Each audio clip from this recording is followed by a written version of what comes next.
like macro reactors. Go again for the 7th time. Got material and I'ma let it shine. Time to school these youngins with the music bumping. See it coming like a prophetic sign. On the day they plan to get in line, better get in line. Never quitting time. Shiva got them running till they exercise. This is final heaven like a 9/11. Yeah. Live it, break, put you in your place. Demo this, you can demonstrate. Pizza on the dinner plate. Turn my lemons into lemonade. Explosion, no explosion. Can cover up what I'm exposing. This game over. Your next motion is spoiled like you got left out. Chaos splattered around. I hold the crown, tying you down. Ultimate weapon is hopeless. You step in this melody magic when I'm in your town. Know that you getting this work. Suited and booted like I'm with the Turks. Rapping wireless with a dragon on it. The accoutrement to my lavish garments. I heard your party need a Phoenix down. Well, it's a good thing that we in town. We got that ether for your speakers. I said we got that ether for your speakers.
リンクスタート。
My name is Tupper, and I am the community manager for VRChat. And I'm Ron. I'm the Chief Creative Officer for VRChat. Yeah, so we're here today to talk to you about a bunch of stuff. But first, I think, Ron, you kind of wanted to take the stage for a bit, so please go ahead. I do. So this is going to be a really big stream. There's a lot of stuff to go through, and something we get often is people wonder, why don't we share often what we're working on, or why don't we do display roadmaps and stuff. Part of it is we've been a very small team for a very long time, but also thanks to VRChat Plus, we're actually able to hire a lot more people, and you'll start seeing not only more dev streams and weekly updates, but you'll also see more features, expanded servers, which System will talk about on this stream, and a whole bunch of other good stuff. So just first of all, thank you to everyone that supports us. It actually really does help us get resources and be able to do more stuff. So yeah, thanks a lot for that. And we will promise to try to give you a dev stream per quarter and also weekly updates. We get back to those, and you'll be able to see more stuff happening. But after the stream, I think you'll see quite a bit of our roadmap. Often we're asked, hey, can you do a Trello board, or can you share everything you're going to do? And the difficulty there really is, we were a small team, but even as a larger team, you need flexibility when you're trying to develop something as big as VRChat. It's an exploration basically. It's not just, oh, we're building a racing game, right? We're heading into new frontiers. Our community is growing. Hardware changes, software changes, Unity upgrades, something else upgrades, and you have to take all that into account. And so you have to be able to make changes on the fly. And sometimes that's once a week or once a month, and we'll announce something, and then the UI, for example, and then have to shelve it because we have to go work on other aspects of VRChat that are more important or that precede something we're about to do that's new. And so it's very difficult to just say, here's a roadmap, and then try to stick to that and not upset people when the roadmap isn't delivered exactly. But we're going to attempt something new today. We're actually going to pull back the curtain, and we're going to show you pretty much all the stuff we're working on, at least through this year, and go in depth into all those things. But with the caveat that things may change. We really, a lot of us are VRChat users and community members, and a lot of us you're going to see on the stream are connected to various communities in VRChat. And we all really want this stuff as much as the rest of you, believe me.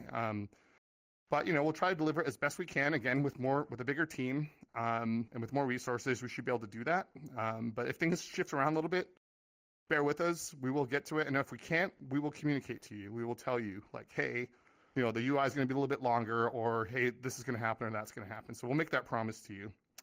So I think the third thing I want to get onto is community input. So a lot of people think we don't listen to our community, or we're just quiet and we don't, we just do our thing over here and we don't listen. The community is super important to us. I personally, and I know a lot of other people on this team, are connected to communities. We're also reading the Canny all the time. We're getting input from Discord. We're getting input from various sources. And you'll see later on in the stream that we actually take that information and we put it into our roadmap, or we put it into our planning. It doesn't feel good to have the voice bug, for example. I mean, I'm in on the weekends with Tupper at nightclubs and stuff. We're having fun, and the voice cuts out. That's super frustrating, right? So, as you'll see again later on the stream, we've dedicated quite a bit of our team to making sure that bugs are addressed, technical debt is addressed, and we want to make sure that the experience is great. We, in parallel, can add new features, but we always want to make sure that those bugs and stuff are taken care of, because no point having cool new stuff if you can't hear each other talking, for example, right? So be aware that that's one of my number one things, and you'll see again, Tupper has this listed on a chart, which we have people actively working on right now. So I think that's it. Just keep in mind this is a behind the curtain scene, and I think you'll really enjoy a lot of the stuff we're gonna talk about. But I'm gonna hand it over to Tupper, and he's gonna take it away from here. And I'm gonna just Are you gonna exit stage? Okay, all right. Well, so there's a couple of things I also want to go over and kind of reiterate that Ron pointed out. First off, we have a weekly community update that we used to do, right? You might have seen it mentioned in our Discord. I think the last one we posted was back in December. I still want to do those. We still want to do those. But at one point, it kind of became a little repetitive, especially towards the end of the holidays when we were ramping down and then ramping back up. It kind of just became the same post over and over. I have a new thread that's in our forums, which, if you're not aware, ask.vrchat.com. You can go there and log in with your VRChat account, click on the hub. I think that's our 4th or 5th hub, officially and canonically, and go there and post in the thread. and let us know what you think. How often do you want us to post that? What do you want to include in it? I mean, the worst we can say is no, right? So, in addition to that, I want to double down on what Ron said and state that the support that we've been getting from you guys is amazing via VRChat Plus. Your support via VRChat Plus has been a direct impact on making VRChat better, and we're going to call that out whenever we can in here. It enables us to tackle really tough challenges. It lets us bring on talented new team members and solve issues we just simply didn't have the bandwidth for before. We are now working on 2 new ways for you to sign up for VRChat Plus. First off, VRChat Plus on Oculus is coming soon. We're working on that really hard, and we are going to try our best to get that out to you as soon as we possibly can.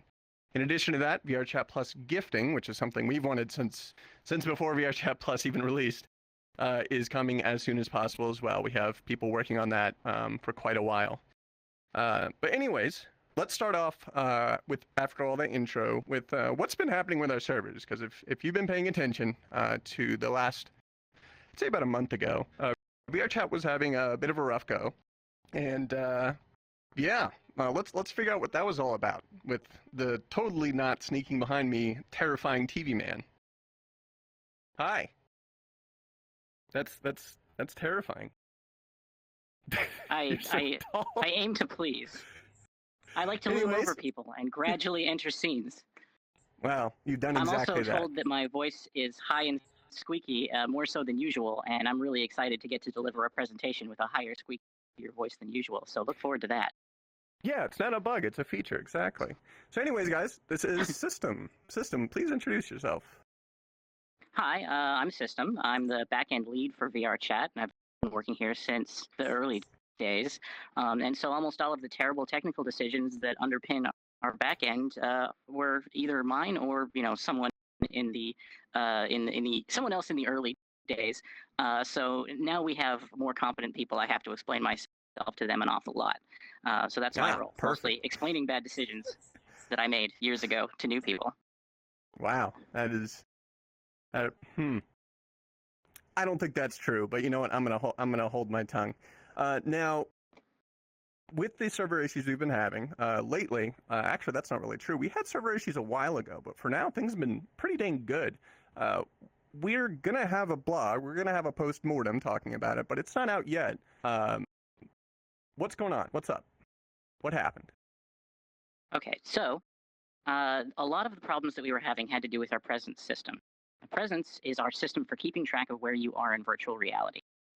It fuels friend lists and a lot of other underlying systems in the back end. In our early days, we would run presence out of a single Redis node. A single Redis node. For a really long time, most of VRChat's backend was actually running out of a few really beefy Redis nodes. Redis is an absolute beast of a database when it comes to fast, ephemeral data, stuff like presence, and that was good for quite a while, until it wasn't. Until we hit 10 to 15,000 users. And that was around, when I say users, I mean concurrent users, not just 10 to 15,000 people overall, but 10 to 15,000 people at once. And at that point, having everything running off of one Redis server started to really hit a breaking point. So around that time, we moved from Redis to Redis cluster, which is a way to distribute Redis across a lot of different servers. And that worked to scale a lot of our different systems. But the way that we'd written presence specifically did not take advantage of all the extra nodes in the cluster. So it took everything that wasn't presence and spread it out, and then presence just squatted on a single server using up all of the server resources, which was a little unfortunate. So with the stack the way that it was, we'd need to do a full rewrite of presence to work well in the Redis cluster environment. And so one of our engineers had a clever idea to buy us some time before we rewrite the entire presence system in that environment, which was to move temporarily to Mongo. It wasn't necessarily a permanent solution, but it allowed us to scale up our reads across multiple Mongo servers. We also had access to secondary indexes, which allowed us to handle some of our data a lot more efficiently. And it bought us a lot of time to work on a cluster-ready Redis solution, which let us scale up an extra 15,000 concurrent users, which was a lot. We thought that would give us so much headroom. and that got us up to 35,000 CCU. But presence isn't necessarily something we want to keep permanently in MongoDB. So when we started to approach 40,000 users, the amount of reads and writes associated with just people logging in, people logging out, people changing rooms it's a lot of reads and writes, and the Mongo system started to fall apart. We started seeing huge replication lag. We started seeing the servers just couldn't keep up with all the writes we were trying to do, and it wasn't just the presence system that was failing. It was taking down other systems that we need to keep up in order to keep VRChat running, like authentication. Right. And so, what we needed to do was finally re-engineer our presence to work with Redis, this time with a Redis cluster appropriate architecture, one that would scale across all the servers in the cluster. During this time, this is when we had to turn off particular features to make sure we didn't fall over and explode and die, right? Yeah, that's exactly what we had to do. In order, the first weekend it started happening, we just had downtime. We just had some periods of time where the API was totally unavailable. You couldn't log into VRChat. If you were in a room, you could stay in that room, but you couldn't move between rooms or log into VRChat, which was a pretty bad state for our backend to be in. And so we whipped up a really quick solution that allowed us to just disable the presence system and leave everything else up and running, which it wasn't pleasant necessarily. Like, it's not the best state for VRChat to be in, but at least you can still, log in, and if you can find your friends, hang out with them. Yeah. So when we finally had, before we built the Redis cluster appropriate architecture, we needed to get VRChat Plus going, and a big part of that is that we needed people to build the new system. We needed money to run the new servers, and all of that. When we got VRChat Plus going, it was the kick in the pants we needed to be able to get that feature out the door and those new servers online. So, thank you, everyone. You made that scaling possible. VRChat Plus is a big part of the reason that it was something we could do at all. So yeah, thumbs up, awesome.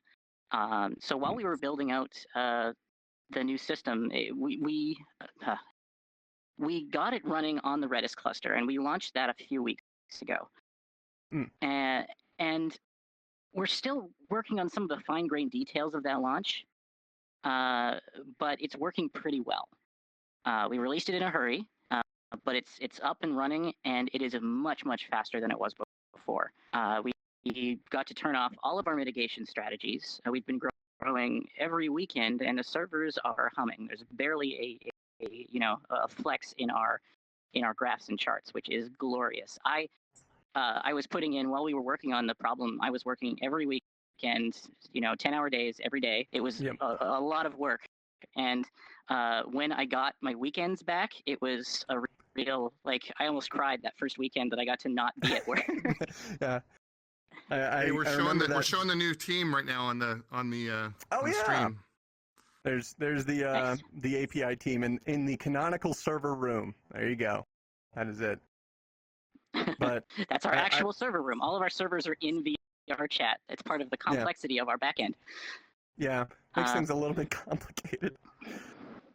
I remember that weekend in specific because it was actually it was the API team, it was the community team, it was a bunch of different teams that were having to stay on call for the entire weekend because stuff would go down and then would come back up.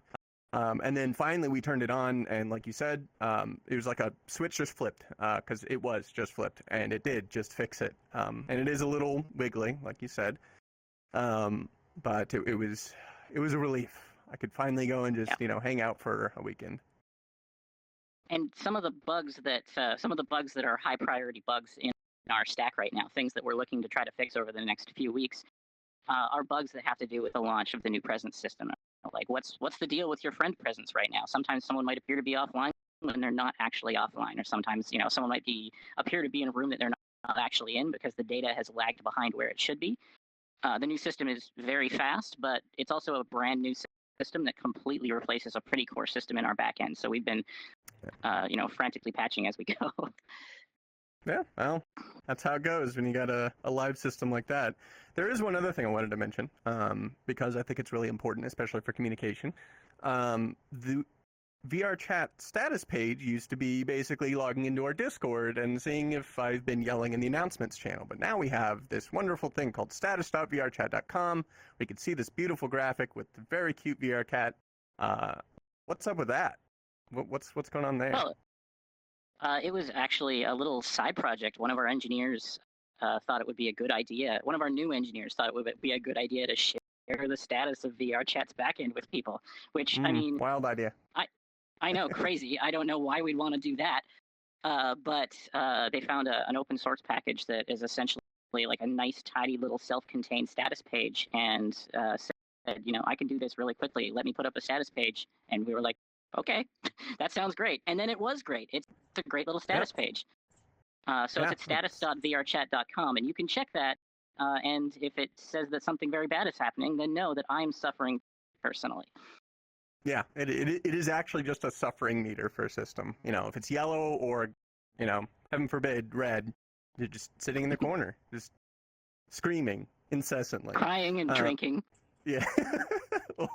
Hopefully neither of those, or none of those things. If it is something other than VRChat is operational, then, you know, we're figuring stuff out. But anyways, I think that's about it, unless there's anything else you'd like to tell chat. No, I think that went good. I'm going to try to crab walk out of here before anybody notices how high and weird my voice is. Oh, okay. Well, good luck with the... I haven't figured out how to crab walk in VRChat yet, but I'll get there. I mean, sort of like wave my arms while I walk off. That's a very strange crab. I'm bad at crabbing! Anyways, we'll have, like I said, a post-mortem out with basically that story, but with a little bit more expansion here and there, telling how we ended up having those problems and how we solved them. The reason we like putting out those technical post-mortems, even though they may not be, you know, readable for everybody, is it's still interesting for the people who are more technically minded to be able to figure out, hey, what went wrong, and maybe help some other people out along the way. Anyways, let's talk about something I keep seeing scroll by in the chat, you guys joking about. I know my mic is fine. I know you can hear me. Bugs. Hey, there Tepper. Yeah. Can you fix all the bugs, please? Yeah, you want the me to server fix guys them. fix all the servers. Can you fix them? You want me to fix them? Okay. Yeah. That's also what I get told in Discord, man. I keep telling people you do not want me writing code. I think I can make an Excel spreadsheet. That's about it. So anyways, it is no secret that VRChat has a fair share of bugs, to put it lightly. We try and address as many of these as we can, as often as we can. However, it's pretty clear that we've been dragging a few of them along for a little bit too long. So we've put aside some feature work, so stopped working on some features, pushed them aside for the moment, so that we can devote development time towards these most egregious bugs. We keep track of all of them internally. If you report a bug, it's being tracked somehow inside of our system that you don't know about, but that's okay. It's being tracked, I assure you. There are a lot of processes and documentation kind of standards that we take for that. But what I wanted to do was kind of provide a more community-centric point of view, and this is what I made up here. The Bugless Body Slam is apparently the title here. But basically, I took a huge amount of bugs from our internal tracking, from the feedback boards of the Canny, even just hearing people talking about issues I heard within earshot while hanging around in VRChat. Don't bother zooming in, by the way. We made sure it was all blurred. I'm going to tell you about the good ones. On the x-axis, on the bottom left there, I put frequency, and on the y-axis, I put pain. How often does this bug happen, and how painful is it? So sorting bugs like this, I found made it super easy for me to figure out and say, Tupper's whining about this, Tupper wants this fixed. And eventually I started bringing in other people, Tell you. and it started Let me tell you about whining. this guy. I'll get to work, you know, mornings is for coffee and contemplation, right? You know, you're sitting down, you get started, turn on your computer, and this guy comes along, and it's like, he's waving flags and DMing. He's like, I've got this chart. It's going to be great. Come see it. And I go look at it, and I'm like, we got to stop all feature work. And you drop your coffee, too. Yeah, and do what you say. But this guy, he's good. So I have passed along the community pains and all of the issues that you guys are making clear to us with your repro steps and your output logs, and I put them here into that thing that we showed earlier. But let me just kind of give you a taste out of the top 3 that we have on here. And I'm going to describe these more in detail. You probably know what they are. They probably happened to you, but I'll let you know how we're working on it. First off, yes, the audio bug. I see it. I see you, chat. It's the same joke over and over. My mic is fine. The audio bug is our highest priority by far, but it is the highest priority issue we've had in quite a while.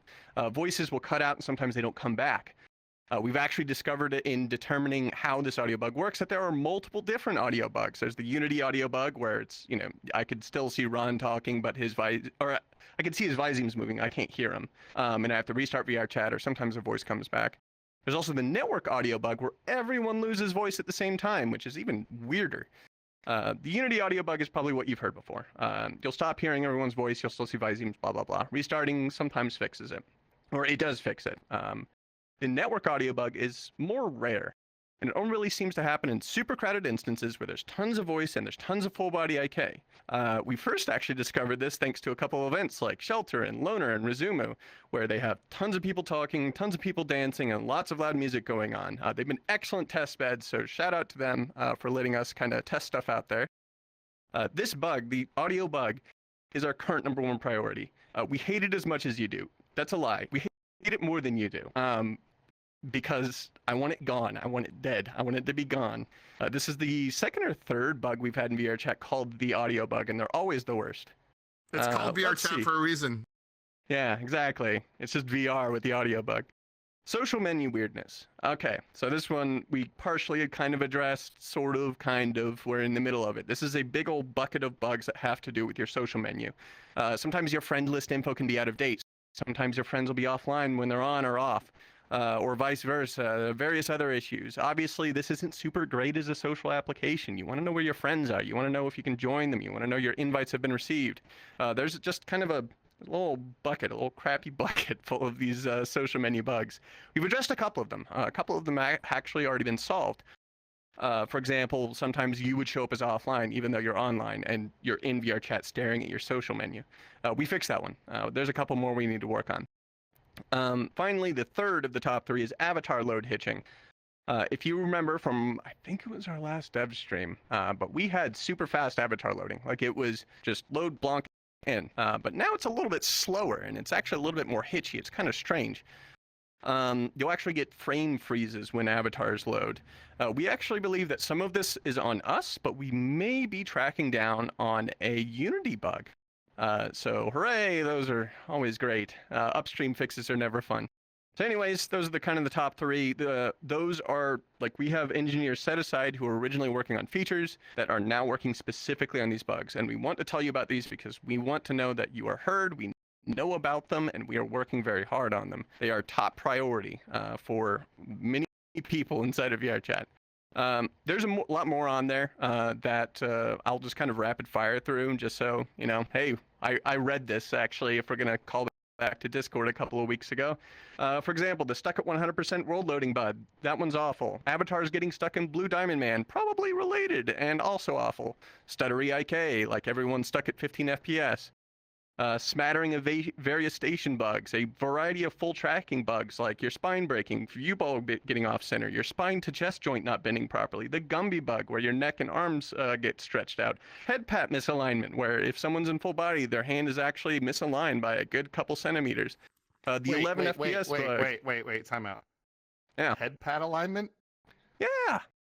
No, they had a great example on there. Basically, like, instead of being here, like on my screen, it might be happening right now. My screen, my hand is right on top of your head. You don't ever give me head pats. Well, it's not part of the contract. Anyways, the gradual FPS loss over time, not being able to interact with the menu and moving too fast, tons and tons and tons more. But yeah, no, we know that there's lots of bugs. We are pushing aside feature work that we were working on before, including some of the features that we're working on here, to get some of these bugs fixed. We know that this is a huge pain point for a lot of community members. So yeah, we wanted to let you know we know about them and we're working on them. But that's it for the bug part. Don't worry, we're getting to features. I know we're taking a bit. There is a lot of stuff. Keep out for more fixes as we drop future releases. If you want to help us fix bugs, the best way to do it is test open betas and submit bug reports via the Canny. But yeah, that's it for the bug report section. Next up, let's get to our art team on board here. and we'll get them introduced, and they're going to talk to you about the new UI. So, whoa, wow, right into my face. Yeah, dive kick time. It is time for all the dive Jeez. kicking. Welcome. Well, I'll let you guys introduce yourselves, and I'm going to bug off, because this stage is crowded. All right, cool. Hi, everybody. I'm Rocktopus. I'm the art director here at VRChat.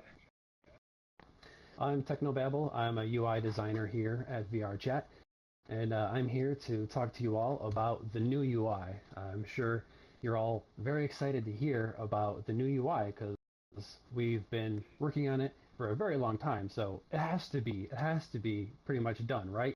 You would think after we worked on it for so long, it has to be done. It's got to be done like 3 times now. So right. So oh yeah, show me some stuff. Yeah, do it. So like what I'm here to announce to all of you about the release date for the new UI is, drum roll please. Okay, that the release is no release date because we're not releasing the new UI. Oh my god. And that's Wait, because what? that's because we've actually already started releasing the new UI.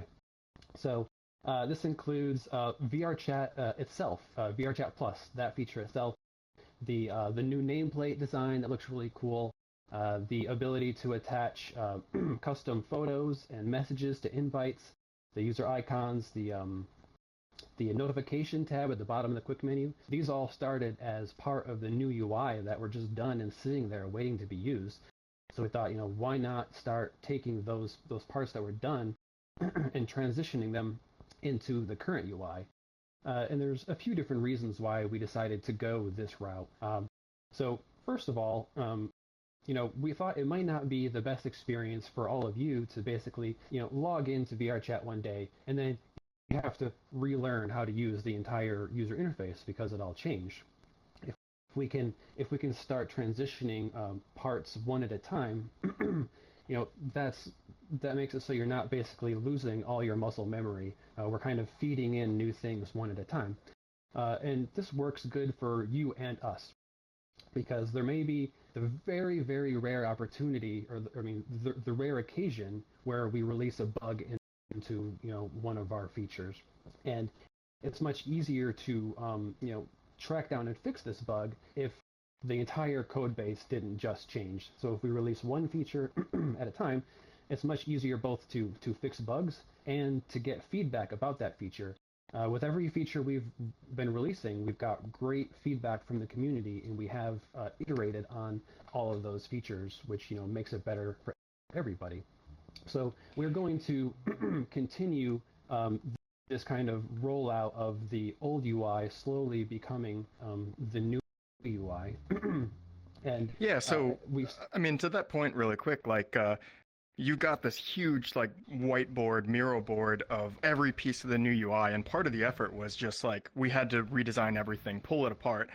And now with this current effort of getting some of the features into the current UI, we've been taking pieces that are all ready to go and bringing them to the current menu.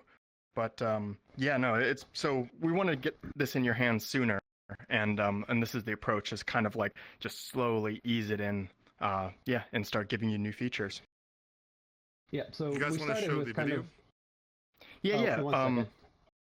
I just wanted to talk real quick, and then I will roll that. So we started off with a single feature here and there, and then we're going to start rolling out larger updates because there's a lot of the new UI that has been done for a long time. It's really big, it's really complicated, and we're a tiny little team. So we want to start getting those parts that are done and get them into the UI. And kind of one thing we're going to be releasing soon is what we are calling the UI 1.5 update. And this really focuses on the quick menu, which is the menu that floats in your hand.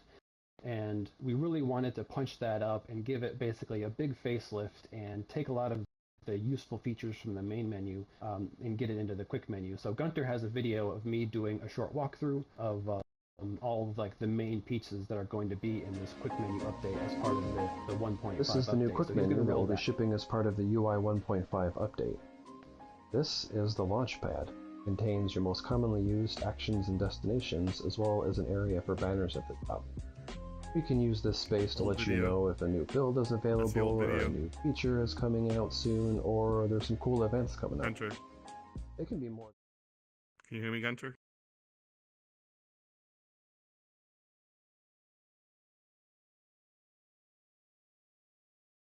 Okay, yeah.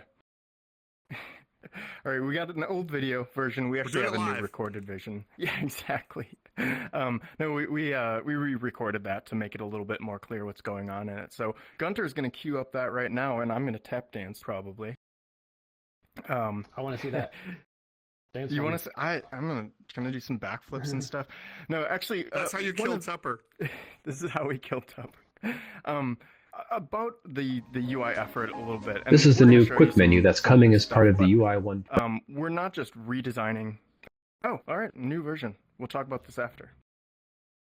Do it. This is the new quick menu that's coming as part of the UI 1.5 update. I'm going to give a short walkthrough of all the main areas of the new quick menu. As you can see, we gave everything a fresh coat of paint, we added some icons, and made everything much more reactive when you hover over it. The Launchpad contains the most commonly used actions and destinations, as well as an area for banners at the top. We can use this area to let you know when a new build is released, or upcoming features, or events that are coming soon. But it can be more than banners. We can serve you entire articles to help onboard new users, or go to an event just by clicking on the banner. We can automatically take you to the first open instance of that event. Pretty cool. Next, we have the Notifications tab, which you're already pretty familiar with. Then we have all of the camera actions. The Here tab contains information about the current instance that you're in, such as all the users in the instance with you. And you could click on a user to send a friend request, or report, or block, or do a number of other things as well. Then we have the Settings menu, which combines the UI Elements menu from the current quick menu along with the debug information. And we have the Audio Settings menu. I can change my current mic, I can change my mic volume, and I can adjust several other volume settings from here instead of having to go to the main menu to do it. Another new addition to the quick menu is the concept of wings. We know that different people use VRChat in different ways, so we wanted a real simple way for you to choose which information you saw on the quick menu, and that's where wings come in. You can see we have a right wing and a left wing. Clicking it brings out a list of different types of wings that I can show. And at launch, we're going to have 4. Starting with the avatar wing. This contains a list of all your avatars, and you can switch avatars at a button click. Next is emotes.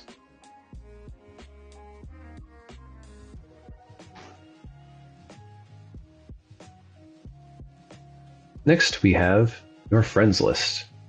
I can sort this by name, I can sort it by status, and I can sort it by location. This is something that's been in the website for a long time, and we're super excited to finally be able to bring it to the proper UI.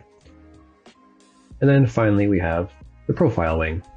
Now I can have a wing up on the right, and I can have a wing up on the left.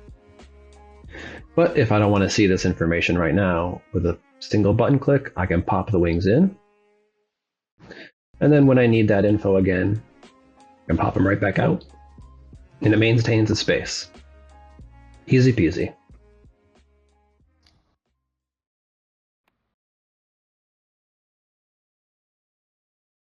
All right. I hope you enjoyed that. Rocktopus, you want to talk about, upcoming features? Yeah. So you got to look at where the current quick menu is in the build. So this is working in a version of VRChat, and there's some really cool stuff kind of under the hood that we've done. And one of the things you're going to see now is this is coming in the future, but Udon hooks. So for example, we constantly see worlds that have like panels of, post-processing, turn on bloom, change the color of the lighting, turn on particles. And we wanted to give a place in the menu itself for world creators to build some of that UI. And another thing that you're seeing here is a complete skinning system. So not only, if you don't like the color teal, sometimes I love it, but it can be a bit much sometimes. But we don't want the UI to necessarily stomp on the world you're building if you're a creator. So if you're making a dungeon map, you can build a skin for the menu that looks like a dungeon crawling map or sci-fi. And that's one of the features that we have for the menu. This is actually the second time I think we rebuilt or retooled the skinning system. So now it looks a lot closer to CSS. So if you know a little bit of web development, you can pretty easily style the system. I think before it took me a couple days to get a skin working, and with the new system I sat down, and my knowledge of CSS is 5 years out of date, but I was still able to knock down a skin in 2 hours or something. So it's really going to speed up the process for making these sorts of interfaces. And the other concept we have is customizing your profile's appearance. If I look at your profile, I should be able to see whatever you're into, like a vaporwave, crazy pink world or whatever. And so the UI skins are for world creators to, inject a little bit of personality into the menu. And if I'm looking at somebody else's profile, then they'll be able to skin that as well. And then finally, wanted to just quick mention that we're aware of some, issues with desktop, and we've got an effort to really improve that experience as well. And we've got people building proof of concepts and everything for ways to improve it. And there are a number of designs as well for improving the desktop experience. So that's a quick look at some of the incoming features. Wanted to pass it back to Technobabble for a little bit. He's going to show you this mad genius diagram that he's been working on of every piece of the UI. So take it away. All right, Gunter, do you have the big board up? So the big board is basically, it represents the design for the new UI. And it's really big and it's really sprawling, and it's one of the main reasons why things have been taking so long. The VRChat UI is kind of like a combination of parts of Facebook and parts of the Apple App Store and parts of all these apps kind of put together. And that means it's just really complex, and it's a lot of moving parts. And for our redesign, we didn't want to just move things around to be more aesthetically pleasing. We wanted to actually go in and add more features and functionality that you guys were all asking for, like who wants to be able to actually sort things instead of being forced to look at whatever order it's in. This is basic functionality that we want to add, but there's so much screen real estate for the VRChat UI that it's this big sprawling board, and that's basically what I spend my day in is going in and making sure everything is up to date. Things are always changing. Even as we're building this, there's new features that other teams are building, and then we have to go and backport those features from the current UI into the new UI. And that was another one of the reasons that we decided, hey, let's start breaking this up into phases and releasing the parts that are done, so that we don't have this kind of constant cycle of playing catch up. And we know that we're going to improve the features based on people's feedback, and we want to do that sooner rather than later. But we wanted to give you guys an example of just how big the UI is. When you look at a single screen without context, it might seem to you like, oh, this isn't that complex. But when you have to think about every screen and every state that the screen could be in and every entry point, it starts to get kind of complicated. So we've divided it up into a few different kind of sections, and the quick menu update that you saw the video for, that's the UI 1.5 update. It's really going to be kind of focused on bringing quality of life to the quick menu. And then we're planning on shipping that around the summer, and then after that, we're going to take that love and care that we put into the quick menu and put all that amount of work into the main menu. So we wanted to do the quick menu first because it's much simpler than the main menu, and it's the first thing that comes up whenever you bring up your menu. So it's very important. Can I ask you a question from chat? I think chat doesn't understand the difference between the smaller menu and the bigger menu and what that actually means. So maybe you can reference what it currently is and how that works. Yep, sorry about that. So when you press your menu button and the menu pops up and it's floating in your hand, that's what we refer to as the quick menu because it's basically for quick actions. And then when you press like the world button or the avatar button or the social button and it goes to this big giant rectangle that sits in front of you and blocks your view, we call that the main menu. And that's where you go to explore find new worlds, find new avatars, go to the social tab and see where your friends are. So that's kind of and then we have the smaller action menu, which is how you do cool stuff with your avatars, that little radial menu that pops up. So those are the three, main pieces of the VRChat UI. So after we have the quick menu update, we're going to go through and we're going to redesign the main menu. And I say going to, but we actually have already done a lot of the work on that. It's not like we finish one and then we start on the other. We've done a lot of progress on the main menu as well. It's just that it's so much space. There's so many different things on it that, it's a lot of work. So that's going to be the 2.0 update is the main menu. And then the 2.5 update is going to be based primarily around customization.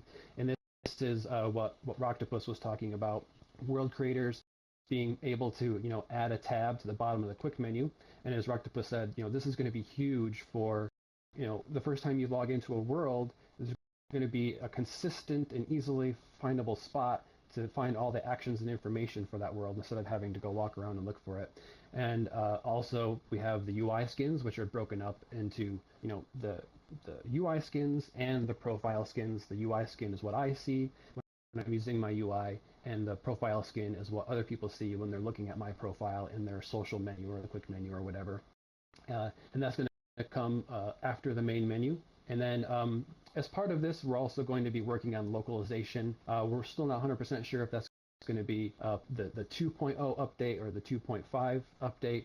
And we're going to be phasing this in as well.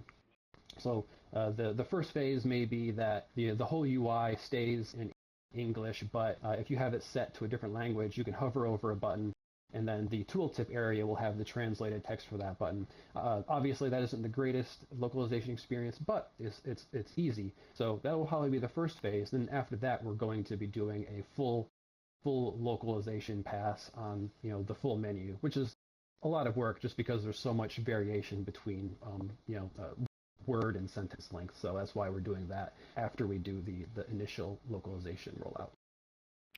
Sweet. Well, yeah, so you can look forward to that. But like we said before, we're aiming for summer to get the new quick menu into your hands. But really quick, we're nearing the end of this segment. Let's just show you a little bit of eye candy, because as mentioned, like this has been a huge effort. It's core to the VRChat experience for finding your friends, for doing things like with the camera, and now we want to offer more functionality to world creators as well. So we had to rebuild it from the scratch and really consider some of these things we wanted to give to creators into the future. So, for example, if I'm making a hangout world, I should be able to set some spawn and teleport points and have people access to that in the quick menu itself. Or, the common stuff like I want to turn offer on bloom or particles or dynamic lights. But way more functionality integrating with the SDK. So if I'm making like a dungeon brawling map or some RTS style game, I have hooks into the menu where I can spawn units. I can, have healing spells, that sort of thing, or, roll a die, see my stats, that whole thing. So we're going to get more into the SDK stuff later in the stream, but, we just wanted to show you where the menu is headed in the future and some of the things that you're going to expect to see. And with that, I'd like to add one more thing before we finish here. So these guys are working really hard on the UI, but the other thing about the new UI is it lays a foundation for us to be able to add new features and add stuff as we go. And you'll see some other stuff that's going to start appearing in the rest of the stream. And keep in mind that with these new features we're going to announce, that the new UI will be able to be like a bed basically for those to be able to be the foundation for those to be able to build out from. So that's also a huge aspect of this stuff. Anyway, soon. Yeah. Well, with that wraps up the UI segment, and I am super excited about this next section. So I'm actually going to hop off and jump on Twitch chat and just hang out there to watch it because, oh boy, yeah, all right. Tupper, come back. I'm back. It's me. Thank you, guys. That was awesome. Actually, with this section, I'm going to need some help. Hold on. I'm going to make sure I'm not going to run into a wall in real life. Jeez.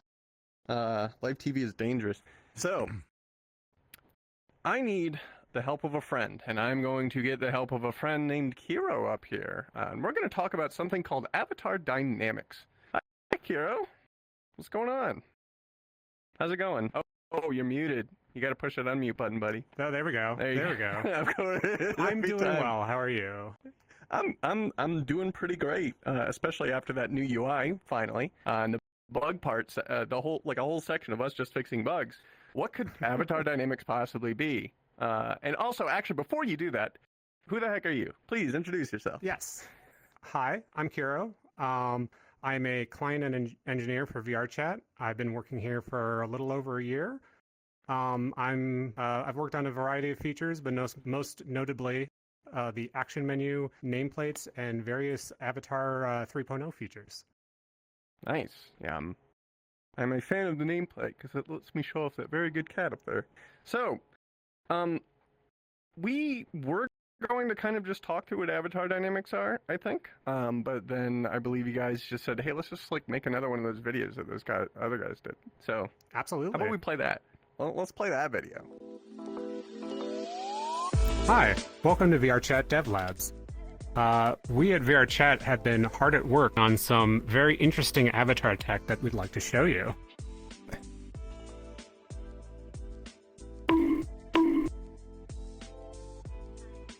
We call that avatar dynamics. Our avatar dynamics does a whole bunch of things that the community has really been wanting to see for a long time.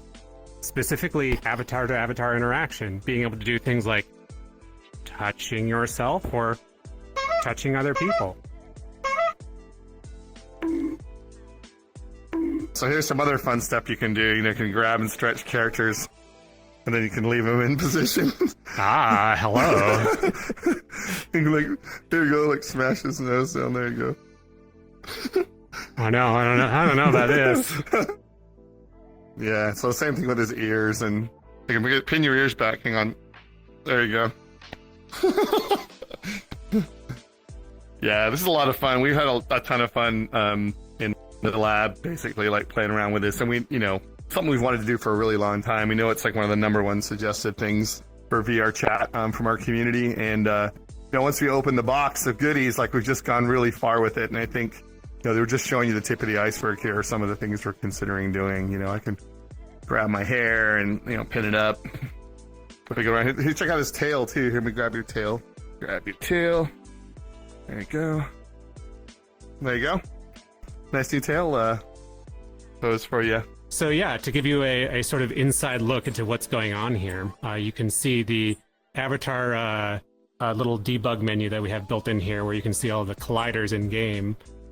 This has been really critical to us, but we also think will help avatar developers when working with their specific avatars. So some really interesting features that we actually have going on here is we've completely rewritten the math of how this works, and we've paid special attention to get some really interesting dynamics going on that you really couldn't achieve with our previous system. Here you have full ability to actually animate it while it's being physical, which is, I think, something that people will quite enjoy. So one of the more tedious tasks with building avatars that people always had to do with our previous system is that you had to define all of your hand colliders on the avatar itself. Here we've actually implemented the colliders on the hand automatically for any avatar that gets loaded. This allows anyone to interact with any other avatar that might have triggers, such as a hand collider or a boop collider. I do this. So here's an example of an SDK2 avatar, and our system is actually building the avatar colliders right onto the hand. This allows this avatar to interact with any avatar that might have sort of triggers on itself. This would also allow an avatar like this to end up interacting with it, even though it was never built for that. I think that this will open up a wide range of possibilities of people interacting with each other that wasn't possible before. So obviously all this stuff is pretty cool, but you don't want someone just, grabbing your mouth and pulling it down without you, wanting them to do that, or repositioning your hair, or high-fiving by accident. So there is going to be a permission system that works alongside this. We're not ready to get into that yet, but we will in the near future.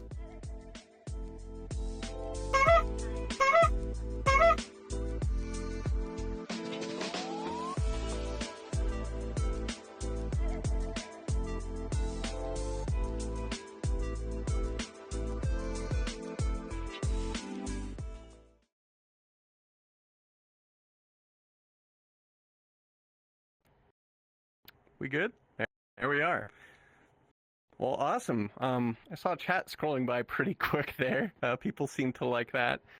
I would imagine. So yeah, no kidding. Let's talk about that because there was a lot of information there. So I'm gonna interview you a little bit, Kiro, because you worked a lot on this. Avatar Dynamics, which is that's just a part of it, from what I understand, is kind of a wild expansion of features for avatar expression in VRChat. There's a lot going on. It's not just pushing hair around. Let's get some details out of the way first. I want to go like system by system. So first, let's talk about the obvious one. I saw a bunch of people asking about that. That was totally dynamic bones, right? No, not at all. That is our new system. It is under the umbrella of Avatar Dynamics. That specifically is called Physics Bones, and that is a system that we wrote from the ground up to basically replace dynamic bones. Awesome. So Physics Bones, I'm going to go ahead and go out there. Not a final title. None of these titles we're giving them are final, aside from Avatar Dynamics. I like that one. Let's stick with that one. That's what we're calling it internally. Yeah. So I do also want to add that Physics Bones is included with our SDK. You don't need to purchase it. It's not an extra asset. If you import the Avatar's SDK, you just get it. It's there. It is a little similar in how you use it, though, right? Like if I know how to use dynamic bones, then... Yeah, so the underlying math of it is pretty... it's a different model underneath, but the exposed parameters are similar enough that anyone who's used dynamic bones in the past would be right at home with Physics Bones. Well, awesome. One thing I'm going to kind of go through a little bit, I see a lot of questions on this, so let's get to the point here. Unlike dynamic bones, Physics Bones is super optimized. Let's go ahead and show the performance test video really quick. This is just a graphic. I'm going to say words, and I'm going to need you to listen to them. Dynamic Bones is a huge performance hog. We know about this, right? The video you're watching is of Physics Bones running. Physics Bones is tons faster. This scene, if you ran it with Dynamic Bones, you would be spending about 5 milliseconds per frame out of 11 milliseconds to hit 90 FPS just to run Dynamic Bones. In comparison, this scene with VRChat Physics Bones takes 0.45 milliseconds. It is a 10 times increase in, or improvement in the performance of just getting secondary motion. I realize also that the performance, like, they don't look the same, they don't act the same as Dynamic Bones. We'll get to that in a moment. Don't worry, I see you. This means a couple of things. First off, you get to squeeze more in. We're going to adjust the performance rank for secondary motion, or Physics Bones in this case, so that you can fit more in. Probably not a full times 10, because whatever number we increase it by, you guys are just going to fill it up to the brim as soon as we put it in. Of course they will. So, yeah. Yeah. We'll play with it a little bit. Second off, this means that we get to play with the notion of having this on Quest, because Quest is pretty CPU constrained, but if you're not running something that's CPU heavy, then yeah. Yeah. So, is there anything else you want to add on for the performance part before I move on? Yeah, so, I mean, there's been a great effort to try to actually get this as performant as possible. We're still working on trying to eke out some frames here and there, but all of this has been possible because we wrote up the physics solver from the ground up, and it also, we wrote this using the job system, meaning that it's a multi-threaded process. So if you have a computer with a lot of cores, it will use every single one of them, depending on how many bones are in scene at any point in time. So your how much you gain all depends on what computer hardware you currently have. Yeah, exactly. You heard it here first. VRChat finally multi-core. We've been multi-core the whole time. That's a bad joke. Don't listen to me. Anyway, yeah, don't say that. So I also wanted to ask you, I have a couple of friends, as there are a couple of characters and avatars in VRChat that have tails on the character, just like one or two, right? It's a real pain to make those wag, but then also at the same time have, like, secondary motion to have. You can't do that with Dynamic Bones, not easily. What about with this? No. So with Dynamic Bones, if someone wanted to animate like a tail or ears or wings or hair, they'd either have to mess around with something with a constraint system, or they'd have to just animate the root bone. Dynamic Bones just sort of stayed in place of wherever the avatar loaded in. With Physics Bones, you actually have the capability of animating it, the entire chain, and it will physically solve to wherever you tell it to be. Very nice. Well, that makes a lot of things easier. In fact, I could probably mess around with that with my wings. That would be kind of cool. So moving on from that system, actually, hold on. There's another part of this system. I skipped a paragraph.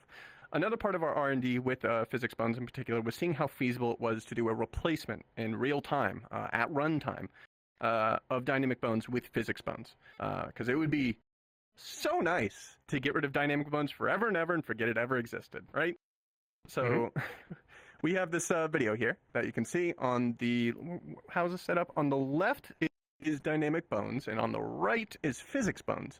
Now, they don't look exactly the same, and the reason, just like they did before, because we don't have gravity and we don't have forces in just yet. But this is an automatic replacement, right? Like, this isn't, we didn't rebuild this. Oh, is that yeah. correct? No, well, we built the system that ended up converting them over. But yeah, one of our R&D efforts here is basically to see how well we can actually just replace dynamic bones in the system with the more performant physics bones. Obviously, since the math is different, it's not exactly the same, but so far the results have actually been pretty promising. Nice. Well, my dream will continue to live on. One day I will be able to, someone will ask me how to put dynamic bones on my avatar, and my answer will be, I don't know what you're talking about. One day. So we're not quite sure we're going to do the automatic replacement. We're pretty sure we want to, like really, really bad, because it would make things easier. But not ready to make the call just that's yet. stuff that we have to think about if that's going to be an option, or you know, it's in design. Yeah. As Ron said at the beginning of the stream, a lot of these things are in design. We're opening the book, and with that kind of comes the asterisk next to everything. So let's move on a little bit. Physics bones is super exciting, but there were some other interesting things in that video. Yeah. I saw that Ron was able to like boop your nose and tap you on the top of the head and that kind of thing, and stuff was happening. What is that? What's going on? All right. So something else that people have always wanted to be able to do is be able to actually like interact with other people and have them respond with animations or particle flicks or sound effects. And so what we've added is we have this system that we call avatar triggers, internally at least. The name may change. And the idea is that every avatar has a number of colliders and triggers that can be defined, and those can interact with either yourself locally and or with people remotely. It works very similar, I would say, to the expression menus, where whenever a trigger ends up happening, it modifies an animation control parameter, and then that parameter can do whatever you want. Awesome. Well, that's I already kind of want to take the off button here. I always have people coming up trying to push the button and, well, probably power me down or something. I'm not quite sure. I can actually have that do something now, if I'm understanding correctly. Oh, geez, great. So there's even more, I think, that we're working on just other than that. Oh, also, actually, I wanted to call out specifically. It kind of works both ways, right? Like, technically, I get it, but logically, or I guess as a concept, I didn't get it till I saw the hammer, and I was like, oh, it goes both ways. Like, you can actually, like, hit stuff and that's on one people of and does things. Yeah. As we're explaining in the video, one of the things that we're doing is that we're putting colliders automatically on avatars' hands and their head. We're exploring other potential body parts as well. But this allows basically an avatar that, like the alien, who was never set up to be interacted with in that way, can automatically have other avatars. Did someone say alien? Yeah, there we go. You woke Where's up. the hammer? Just bonk him. All right. Yeah, we're not in the right build, unfortunately. No bonks here. So there's even more that we're working on for Avatar Dynamics. It's kind of our big old name for all of these types of systems that allow us to do things with avatars. There's one other thing that's kind of half Avatar and half something else, and I think I want you to go ahead and introduce and talk about that if you don't mind. I think we have some videos as well. Absolutely. Yeah, so some of the other things that we've been exploring is not only avatar-to-avatar interactions, but avatar-to-world interactions. With a video, I assuming is up right now. Basically, here is where the automatic hand colliders are interacting with physical objects in the world. This is something that we're not exactly sure how this would all roll out in the SDK of how you'd end up defining all of these things. But if we do actually put it in there, it would allow now people to create all sorts of interesting physical objects that any avatar can interact with without any sort of setup. Nice. So this is more of a, you don't have to set anything up for this. It just works magically. Nope. It's just Absolutely. wonderful. Just part of the client. Very nice. I think there's also some other stuff you wanted to show off about, like interacting with things, other than just pushing blocks off of a table, which is very nice. But Well, yeah, it's very fun. But no, another system that we have, or at least that we've been looking into, is small interaction systems. Basically, right now, if people are familiar with building worlds or avatars, that we have the VRC pickup component, and that allows you to basically, pick up an object and interact with it, throw it. And that gets used everywhere. But there's a lot of other types of interactions that honestly we could provide components for that would actually make that simpler. So in the video, you'll see I'm moving around a bunch of levers, and I'm messing with some sliders, and I'm messing with a dial. And these are components that are just components, don't require any sort of Udon. The way they work is that they modify animation controller parameters, just like an expression menu. And that would be something that you could put in a world or on an avatar. oh, one moment, I'm seeing a frozen stream. Gunter, you okay? Oh, okay. Well, at least you kept everything. Well, excellent. That's pretty incredible. I like that. It's something we're experimenting with. Yeah, exactly. I'm glad to show off things that, I see scroll by in the Slack channel. And I'm like, oh, that's a cool idea. I wonder if we'll ever put that in, or, that's a cool side project. But now we can actually show these things off, and, oh, well, now we got to put it in. Dang. Oops. So, anyways, there's also, someone mentioned earlier in the chat, a couple people mentioned, when Physics Bones came up, hey, can I use these for cloth? And we are looking into creating a component specifically for cloth, because Dynamic Bones isn't for cloth. This is like one of the worst things ever. People use them for cloth and for skirt, and for skirts, it's something where it's it's born of necessity, because Unity cloth isn't super great either. But I think some of the things we've been talking about is what if we took the same approach and made our own cloth component? So yeah, now that we've started with Physics Bones and actually writing the solver ourselves, the door is open for us to actually start looking to our own sort of cloth simulator. Very nice, and we can also target that for hopefully Quest. We'll see. Well, yeah, we'll see. We'll see. Cloth is a little bit more complicated, a lot more relations. So, finally, and I think this got mentioned in the video, we also need to work on a permissions UI, just basically some kind of interface or system that allows you to say, I like Hero, he's fine, he can move around my hair, he can pose my wings around, something like that, but I don't like Ron, he keeps messing around with my hair, he keeps, messing stuff up, and, stealing my wings and running away with them, which, actually, I guess you could probably do. So I can turn Ron off and prevent him from accessing that stuff, or allow you to access that stuff. All we're working on, keeping in mind. This new level of interaction opens up a lot of very interesting things that people can do, but obviously, there's going to be times where you don't want people messing with you, and so one of our biggest things that we need to solve right now is how that permission model is actually going to work. So, anyways, there's a couple more extra bits I wanted to add in there just before we finish Avatar Dynamics. Technical bits that you guys have already been asking. I've already been watching during the video. You're already asking about it. And we'll answer the question when, because I know you're asking that. First off, the Avatar Dynamic systems, aside from some limited backwards compatibility like the automatic colliders and maybe some default functionality like fist bumps and high fives and head pats, things like that, those are only going to be available in avatars 3 avatars. That's for a lot of different reasons, mostly technical, but primarily, we want you to be using the tech as we've implemented it the best way possible. This means you can't put like Physics Bones or avatar triggers on avatars 2 avatars, although again, you may have some defaults. We don't know. Haven't made those up yet. You have to use Fizzbone, the posing, and being able to touch other people's Fizzbone actual colliders. That's only going to work with Fizzbone. Dynamic Bones, if it still exists in some way, shape, or form after Fizzbone is released, won't work with it, right? Unless we actually go with some sort of route of automatic conversion from Dynamic Bones to Fizzbones, which might actually allow that. Yep, if that's the case, then you don't have to worry about it. You get it automatically. We're trying to see if we're going to replace Dynamic Bones. It's like one of our big focuses with this. We want it gone.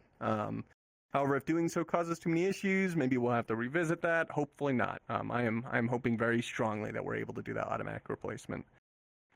Basically what I'm trying to say is you really should use avatars, 3 avatars, if you're not using them yet. You can do crazy stuff with them, and never better time than now to learn.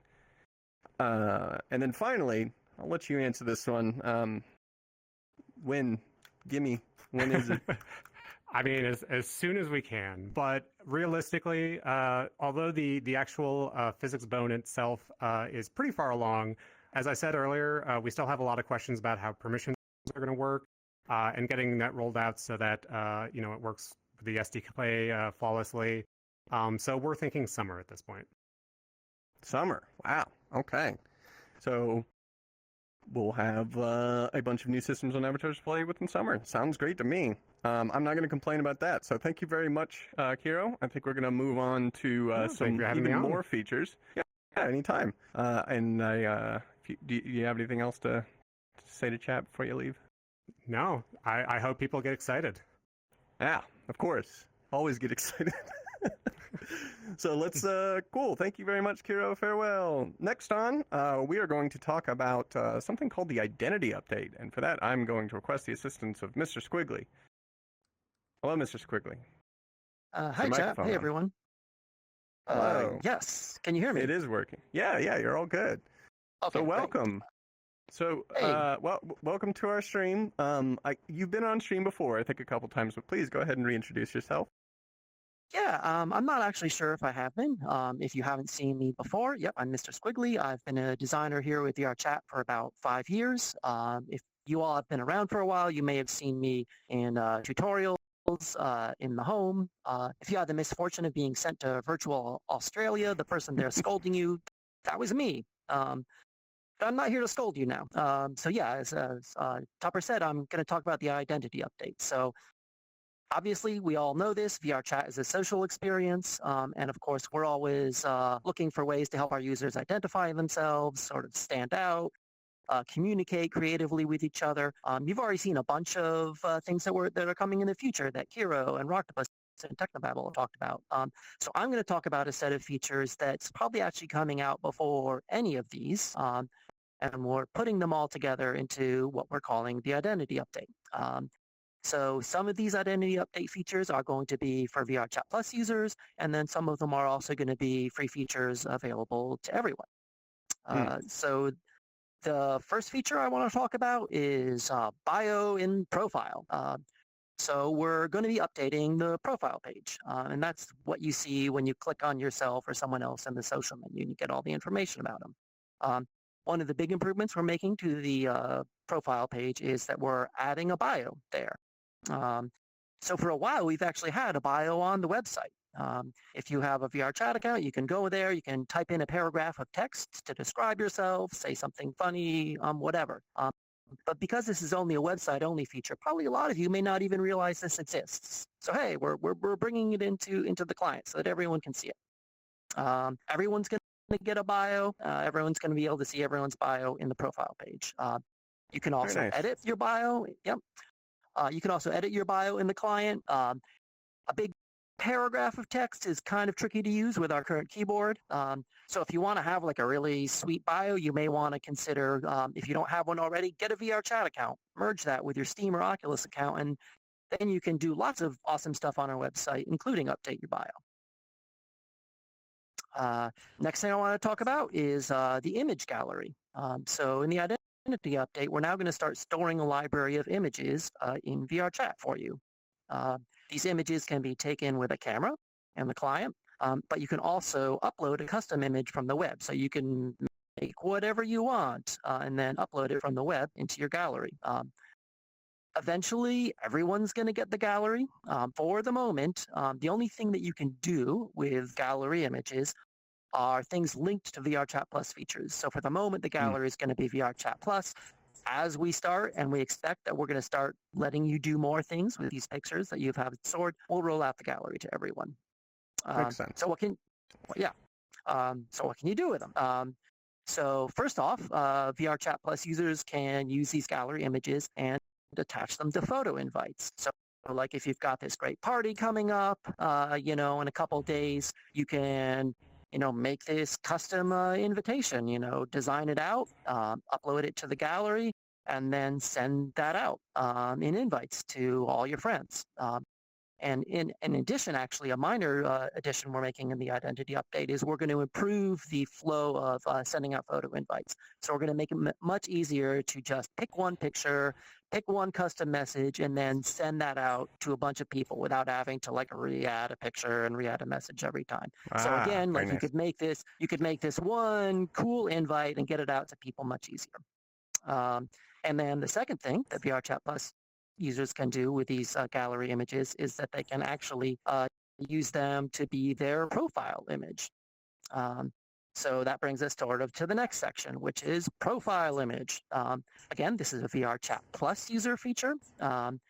And as you all probably know, right now, the picture that you see in the menu of you and everyone else, that's the avatar thumbnail. And so it changes whenever you change your avatar.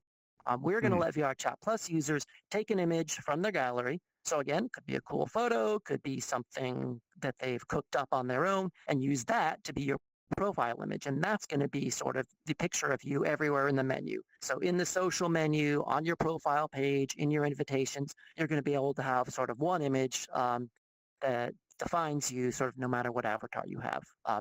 If you like the avatar thumbnail and you want to stick with that, that's fine. You can at any time sort of revert back from a profile image to an avatar thumbnail. So next, what else we got? We got status in your nameplates. So again, our custom status text is a feature that we've had for a while that we haven't really surfaced all that well. So you've got that dot sort of next to you, which shows you online, join me, ask me, or busy status. And then there's that little blurb of text there. That's actually custom text. You can change that to be whatever you want. And what we're now taking is that text, which is sort of hidden in the menu. We're now putting that out on the nameplate. So this sort of expands sort of the definition of status a little, but it lets you sort of communicate something around you to everyone in the world. So, what are your interests? What are you doing right now? What kind of people are you looking to meet? All that you can just have as a little blurb on your nameplate that anyone can easily see. So as it stands by default, that custom status is going to be displayed when you open the quick menu. So when you open the quick menu, boop, these lines are going to appear under people's names. That is their custom status. And then when you close the quick menu, that'll go away. But if you prefer, you can have status on all the time. And if you're not into this newfangled status thing, you can just turn it off and you won't see people's statuses on nameplates at all. And lastly, the last feature for the identity update is that we're going to be increasing the number of favorite friends and favorite worlds. Just to go back, status on nameplate in case I wasn't clear. That's for everyone. That's a free feature. Everybody gets it. Yep. So back to the last feature I was talking about is favorite friends and favorite worlds. We're increasing the number of favorite friends, favorite worlds you're going to get. I don't have any hard numbers yet, but it's going to be a big boost. It's going to be a significant increase, and that also is going out to everyone. So some of the features I've just described sort of are revealing more information, and we'll hide that in streamer mode again so that you can sort of protect your privacy and security in streamer mode for that. So that's the identity update. The big when question, of course. When is this going to be out? Of course. This one's coming out real soon, in weeks. So. Oh wow. Okay. Yep. Just a couple of weeks. All right. So that is a lot of stuff. I'm actually really glad to see this one come out because status for me has been sort of useful. But having on the nameplate, there's tons of information you can put in there. You could use it for any kinds of thing. So I'm excited to see what people use it for. So excellent. Yeah. We'll see the identity update in a couple of weeks, it looks like. Wonderful. Well, thank you very much, Mr. Squiggly, for the moment. I believe we'll have you back on in a moment. So that's right. Don't run off too far. Yeah. So before I start the next section, I've been told to hang on and tell someone to come on stage. Yeah, stop lurking back there. Where are you? Oh, you're behind me. This mirror is so confusing. So a lot of you don't know that. Yeah, we actually, for people that don't realize, we've hired a lot of folks in the community. And in the way back, when we were just a dev team, we all kind of met in the typical way you do with interviews and so on. We actually, as VRChat got bigger, we started hiring from our community. And one of the first people we hired from the community, and there's probably a couple others, but one of the first we hired was Tupper. And how I found Tupper actually was VRChat Friday night, running around, and he ran up to me with a sign that said, "Hey, you need a community council," and some other stuff. But he also was saying, "Hey, look, you need groups. You need groups in VRChat, and I have this whole idea. And go check out my canny." And after we got done that night, I actually went back and looked at his canny. And again, trying if you have that image to show. But it's from like September 2017. Yeah. Oh, so I actually went back and I went back and I read this and I was like, oh, that wasn't just a guy with a sign. He probably kind of knows what he's talking about. And like he actually it was one of the first canny messages. I think he actually ran a forum for VRChat. It was going on at the time too. If you'll notice in the nameplate, he has little things in there, interesting things like you can show your group and a bunch of cool ideas. And so it's been kind of a running joke inside the VRChat dev team, I think, between Tupper and I. Like, he's wanted, groups, for forever. And, well, now you're going to get him. Now, let's talk about him. There you go. There's a little story. I just wanted to tell that story because that's, part of the reason. It's a good one. Oh, you do the community design, you do community management, but also he does a lot of thinking about, social design and community design. And, so this is your baby, so take it away. I thought I was the lone sole developer of VRChat sitting in someone's basement. That was Don't tell about your yacht. Oh, okay. Yeah, I don't even have a car. Anyways, let's talk about groups. Groups are something that we've teased before, actually, in streams. Hold on, I'm all misaligned. Here we go. We've teased them in the previous UI stream when we kind of snuck it in there. Octopus, I think, had it in one of the UI things. Groups is something that's really important to me because I think it represents a vital core part of VRChat and something that I'd love to get to whenever we can, and thankfully it's coming soon. So if you haven't noticed, the VRChat community is huge. Speaking as someone who gets paid to attempt to understand the entire VRChat community, you don't understand the entire VRChat community. It's massive. We have lots of people that play VRChat, and tons of people from different countries, from different continents that have different, interests, all that kinds of stuff. So when you join VRChat, it's kind of wild, right? Like, you have no idea where to go. VRChat is just this massive, just convention that's at full power 100% of the time. So how do we fix that? How do we help people self-organize? How do we help people figure out how to find their people in some cases? Like, how do you figure this out? Groups are the answer, or at least I think so, and a couple of other people on the team think so. Groups are in planning. They have been in planning for a long time, and we are looking at bringing them out this year, basically. And I'm going to kind of give you an idea of what groups are. Groups it has some projects in front of it, but generally, in broad, obvious strokes, let me move there we go, I unlocked my window. Groups work a specific way. And a lot of these are going to sound obvious. Some of them are going to be very, a little bit more nuanced. First off, groups have leaders, right? They have leaders and they have members. Someone runs it, or they own it, or they're told to be, they're appointed to that position, or they got in first and they created a group or something along those lines. In addition to that, you have members, people who are in the group some way, shape, or form, and you have officers or moderators or whatever you want to call them. You have people that are taking care of administrative stuff. So yeah, we all use Discord. We get it. So there's other things as well. You can join groups. You can leave groups. You can follow groups. You might not want to be in a group, but maybe you're interested in what that group is doing. So keep that in mind. Groups can be public, as in anyone can join. They can be private, as in need an invite, or they can be somewhere in between. Groups have identity. They can have graphics. They can have logos. They can have maybe even links or short text, kind of like a user profile in VRChat to help show off who they are, what they do in VRChat. And finally, groups should be discoverable. That means that if I want to find a group that likes aliens or robots, I should be able to do that pretty easy. Groups and members of groups should have some sort of privacy settings too. This is really important. if a group doesn't want to be shown off, or if someone who's in a group doesn't want to show off that they're in a group, they should be able to. So that's something we're keeping in mind. So you're probably hearing all this and you think, oh, this is a super great feature for like being in a bunch of different groups and like I'm gonna be, you know, part of super deep in all these communities. Yes, but I actually think that groups are going to help out new users just as much. Just think about it for a moment. Go on a little bit of a journey with me. Imagine if you're a brand new user who joins VRChat right now today, and they jump out, they do the tutorial, they go to the home, and they're like, I'm going to jump into, you know, a public hub. And well, I don't know if you've been to a public lately. They're a little spicy. So you jump into one and things are kind of crazy and you have no idea what's going on. And how do I find people that I want to hang out with? People that are interested in things I'm doing or are doing the things that I want to do here in VRChat. So instead of going and jumping into these public worlds and just kind of rolling the dice and see if they find the right people, you can say, well, I'm interested in hearing live music in VRChat, or I'm interested in talking about gray alien conspiracy theories. And yeah, I'm interested in, I'm interested in talking about robots. I'm interested in world hopping. Oh, I know, of course. That's the first group. But look, anything that you can think of, whether it's something you do in VRChat, it's something you're interested in, those are kind of the easy basic ones. Or maybe it's an event. You know, maybe you're running a nightclub event and you want to have a group that's just for the staff.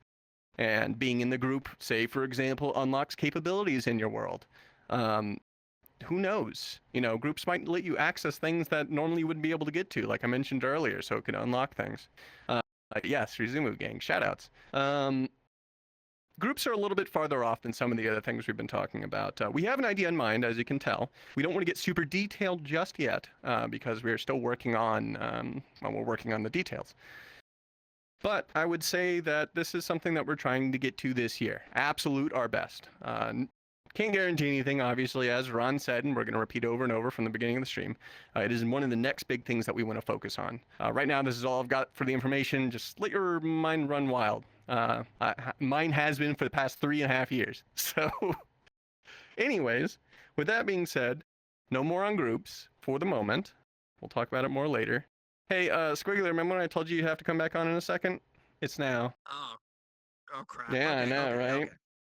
This is another excellent one. Yeah, well, very demanding. So, welcome back, Squiggly. Don't introduce yourself. You already did that. Hey, yes, I remain myself. Wonderful. What are you going to talk to us about? Because there's words down there. Yeah, I've got some notes here too. I'm here to talk to you about a creator economy. What? So, what is that? One of our core goals at VRChat is to enable a creator economy, a way for you, the user, to earn money from the things you create, and also to give everyone a way to support their favorite creators. You're my favorite creator, Squiggly. There you go. All right, I'm done here. I got my yacht money. Emoji-based economy. There you go. Yes, that's it. You heard it here first. Creators. Who are they? We've got world creators. We've got avatar builders. There's the obvious, but also, when we're thinking of creators, in our minds, we're also thinking of entertainers, event hosts, video authors, dancers, musicians, comedians, role players, streamers, tool builders, stuff I haven't thought of and I'm forgetting. Sorry, folks. But basically anyone who creates anything in VRChat. If you've been paying attention for a while, this is something we've talked about before. This is something that, I've been personally working on for years, almost ever since I've got here. We've been talking about creator economy. Yes, we want to do it. And that's about all we've said. So I'm going to say more now and go into maybe a little bit of detail on what our plans are for that.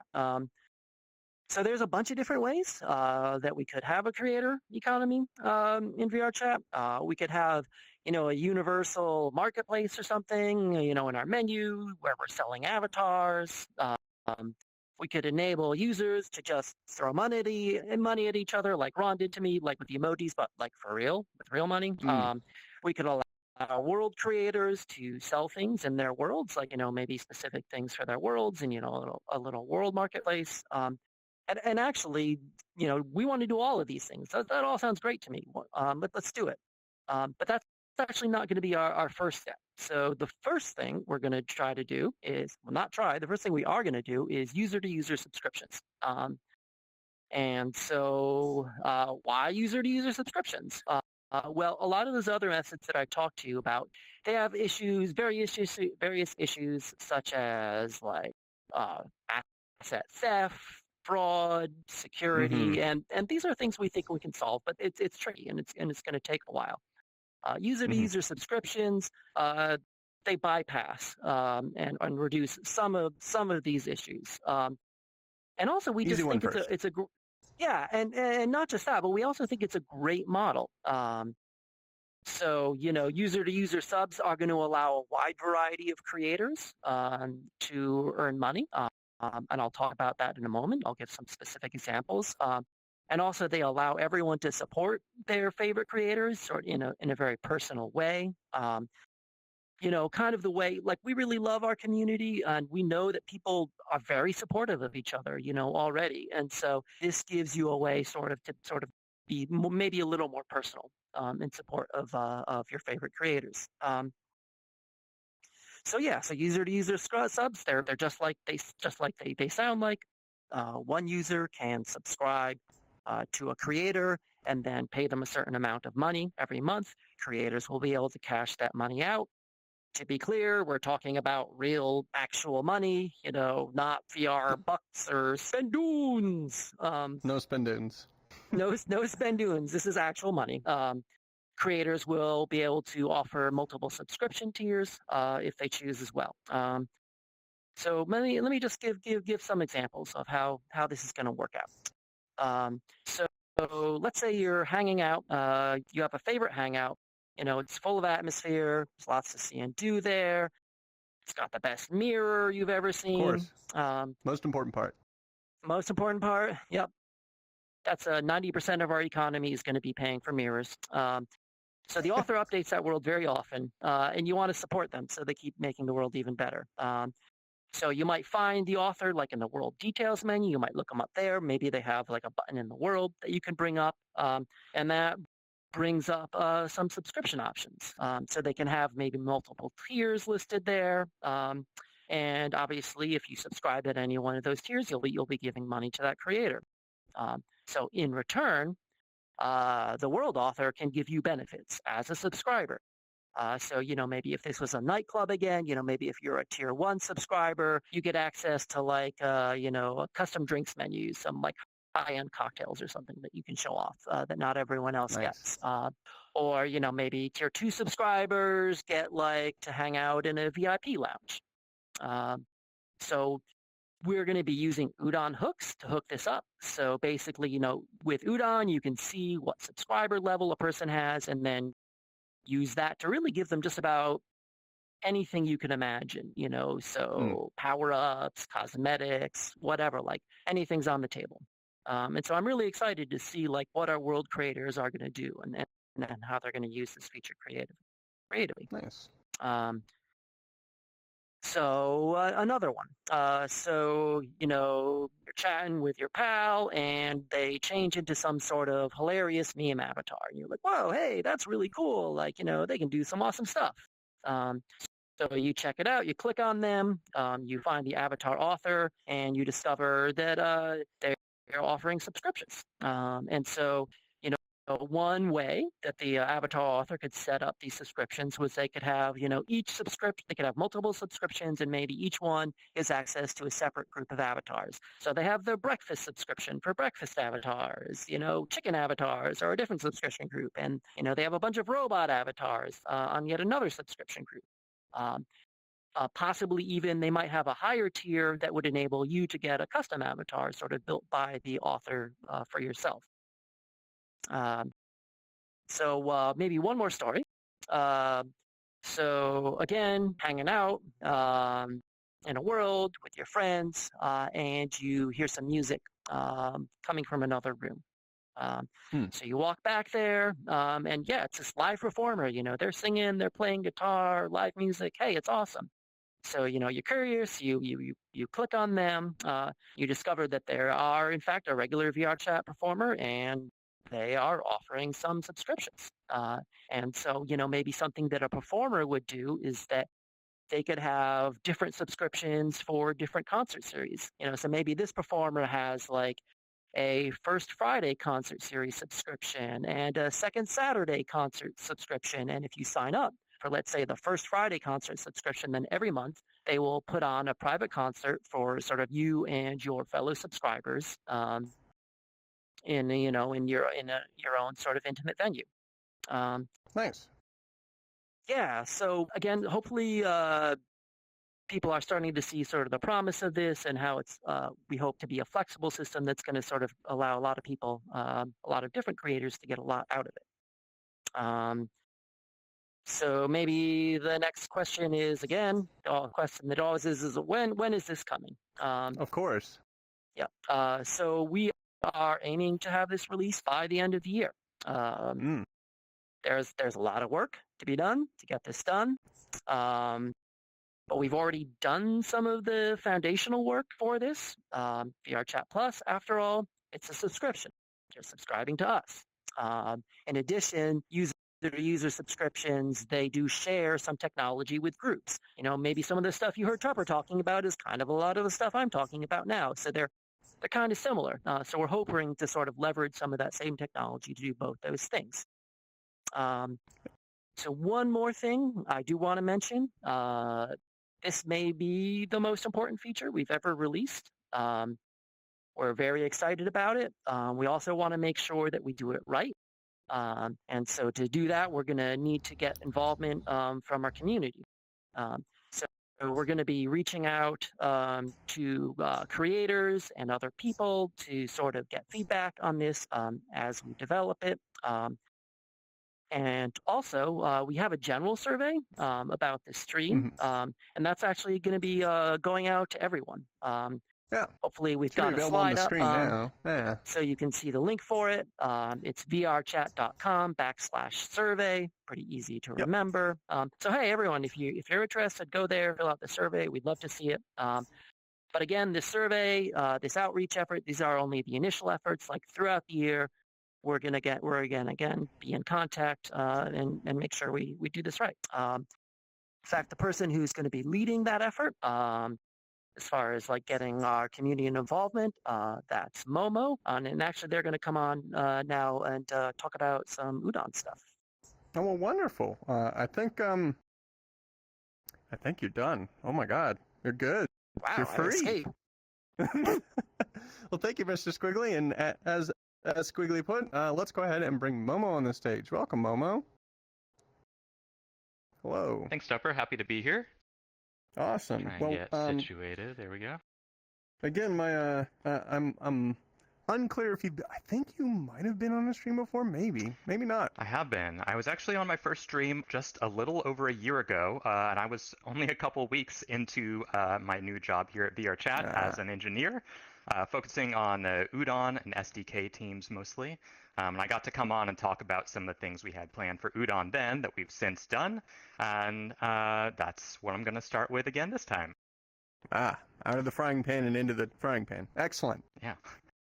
So let's do it. Hey, everybody. First thing up to talk about is UNU, or the Udon networking update. So this is something that was in closed beta with some of our advanced creators for a couple weeks. It's now been in an open beta for a couple weeks with a new one coming this week. And we're looking to get this one into release within the next couple weeks. If it's not this next release, it'll be the one after that. So what's the networking update? The short of it is it's an overhaul of our networking system that uses much less bandwidth overall. That means you can have more variables, quicker updates in the world. We fixed some of the things that made late joining hard, meaning like when you join a world, things have already happened. You want to know the latest state of that world. That's much easier for creators to set up properly now. We've got things like synced arrays, object pools, and some really deep debugging tools to make it easier to know what's going on. We've got an example here of a pen that is included in the examples that syncs for late joiners. It's very, very very basic pen for now. I'm sure people are going to make some cool new versions, but those pens will all sync for late joiners, which is a lot of fun. Very nice. And yeah, with the debugging tools, man, you can see the ping in every single object, who owns it, what's it called, what's its network ID, just all kinds of stuff that our advanced creators and even people just learning, like, how do you actually network stuff in VRChat? It's going to make it a lot more clear what's going on and how do I get the sync working. Yeah, I think one thing that's really important to illustrate is all these boxes you see moving around. That's like, this is information being transmitted over the network, as in like the physics, position, rotation, all of that stuff is that's not just being run locally. That is a remote seeing that, and that's what's significant about this. That's right. We make things like organizing a whole group of objects. That's this whole like cubes tumbling thing. We've built big stress tests to say, okay, how many cubes can we throw at this thing and have everybody else see them tumbling the right way? Which, if you've worked with networking before, it's a lot of trade-offs you have to have there. But we think we've come up with a system. We've almost got all the bugs out, so you'll be seeing this in an update very soon. And world creators have had this, some of them for months now. They've been helping us test it. So as soon as it comes out, a lot of world creators will already have updated their world to take advantage of it. Others will just need a couple weeks, and you'll notice your Udon worlds getting new features and things just working a lot more smoothly there. So looking forward to that pretty soon. Yeah. Okay, next big one up is persistence. Persistence is coming. It's the next big update for the Udon team after the networking update. So we needed the networking update to do persistence properly. So once we get persistence out, we're full steam ahead. We've already done most of the design and a lot of the programming on it. So you'll see this stuff coming soon. We're breaking persistence into two sections, world persistence and player persistence. And I'll go through those now. So world persistence is... I'll explain it for everyone first. Basically, when you join a world, you can save all the objects, the variables, everything in the world. You can kind of save those to a save slot that you have. And then if you want to, when you make a new instance of that world, you can load from the last save that you had, and everybody else gets to see your save. So if it's something like a spooky adventure game, everybody can join in. You maybe have a group of friends. You have the save slot. Now you can pick up from where you last left off in the game, and everybody will be up to date. A little more nitty-gritty. I don't have to do a spooky map in 1 6-hour go. Wow, that will be nice. Yeah, it'll be really great for so many different uses. We have a couple different examples I do want to go through on that slide, actually. So for creators, a little bit of the nitty-gritty on it is that this will be for SDK3, Udon worlds, of course. So you'll be able to save all the synced variables in your world. You don't have to do this by hand. Users will be able to call save, and every synced variable is gathered and saved. And then when the world loads, if they loaded from a save, you'll get that data. You can just go ahead and say, okay, restore everything from the save slot. Or you can say, no, I actually want to reset this stuff because I have my reasons. And you can go ahead and handle it then. Once you've done that initial load, everybody else joining in the world, it's just join in progress, aka late joining from then on. So you don't have to handle anything else. People can make their saves as they want. They can always load into a new blank instance to start a new game, or they can load from their save. Right now, the save states are linked to world IDs. So, for example, if I have a game, a turn-based game, you can start a new game whenever you want. You could load from a save. If I start I've made another world, I can't move the data between those worlds for now. We're launching with it is locked to one particular world and any instance you make of that world. So lots of fun stuff you can do with that, though, from simple things like remember where I left the pillows in this world to more complicated things like, me and my friends drew a mural, a synced mural on the wall, and it took us 2 hours and it's beautiful. You can just hit save, and whenever you want to, you can load the world with that mural and show it off to new people who weren't there when you originally made it. So we think there's a lot of fun stuff there. The other part of persistence is player persistence. And this is same, but different. So the difference with player persistence is it's designed to be a little more about like a player profile where world persistence is like a save slot.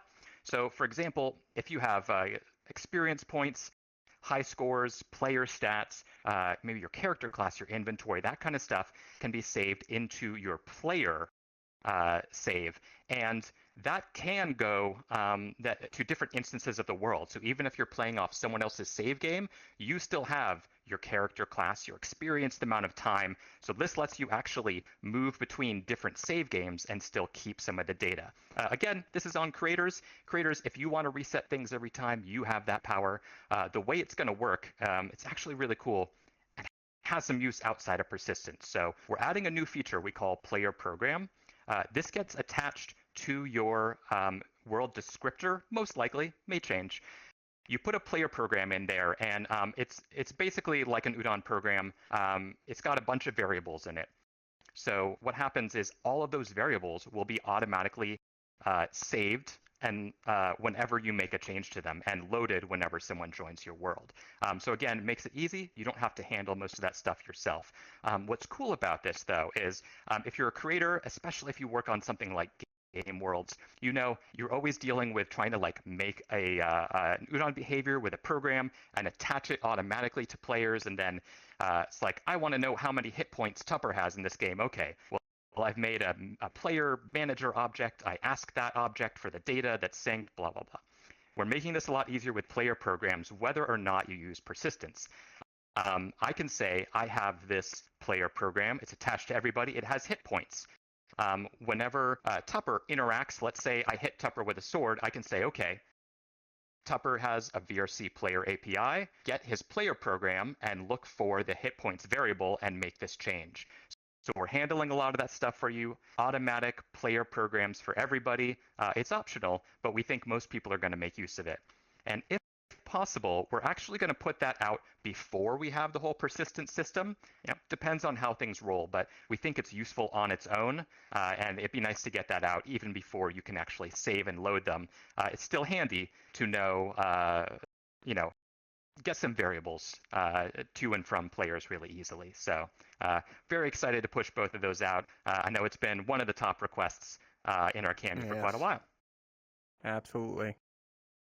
Well, I'm really excited for player persistence just for, I'm seeing chat scroll by a lot of RPG and MMO type things like that. But we got some other stuff I think you want to move on to just to make SDK creation easier. That's right. Although I will tease a little something. Again, this stuff is all in development, but we're thinking through ways that this could work with groups in the future, where let's say you had a group of creators. We would love to find a good way that any world from that group maybe could do something like load your player program or have some variables that move from world to world. So if we can make that happen, I think we'll look at that when we get to groups. Nice. On to Package Manager. So this is a standalone application we're working on that's going to help you keep the VRChat SDK up to date. Do things like manage multiple versions. We have more and more betas as we increase our pace of development.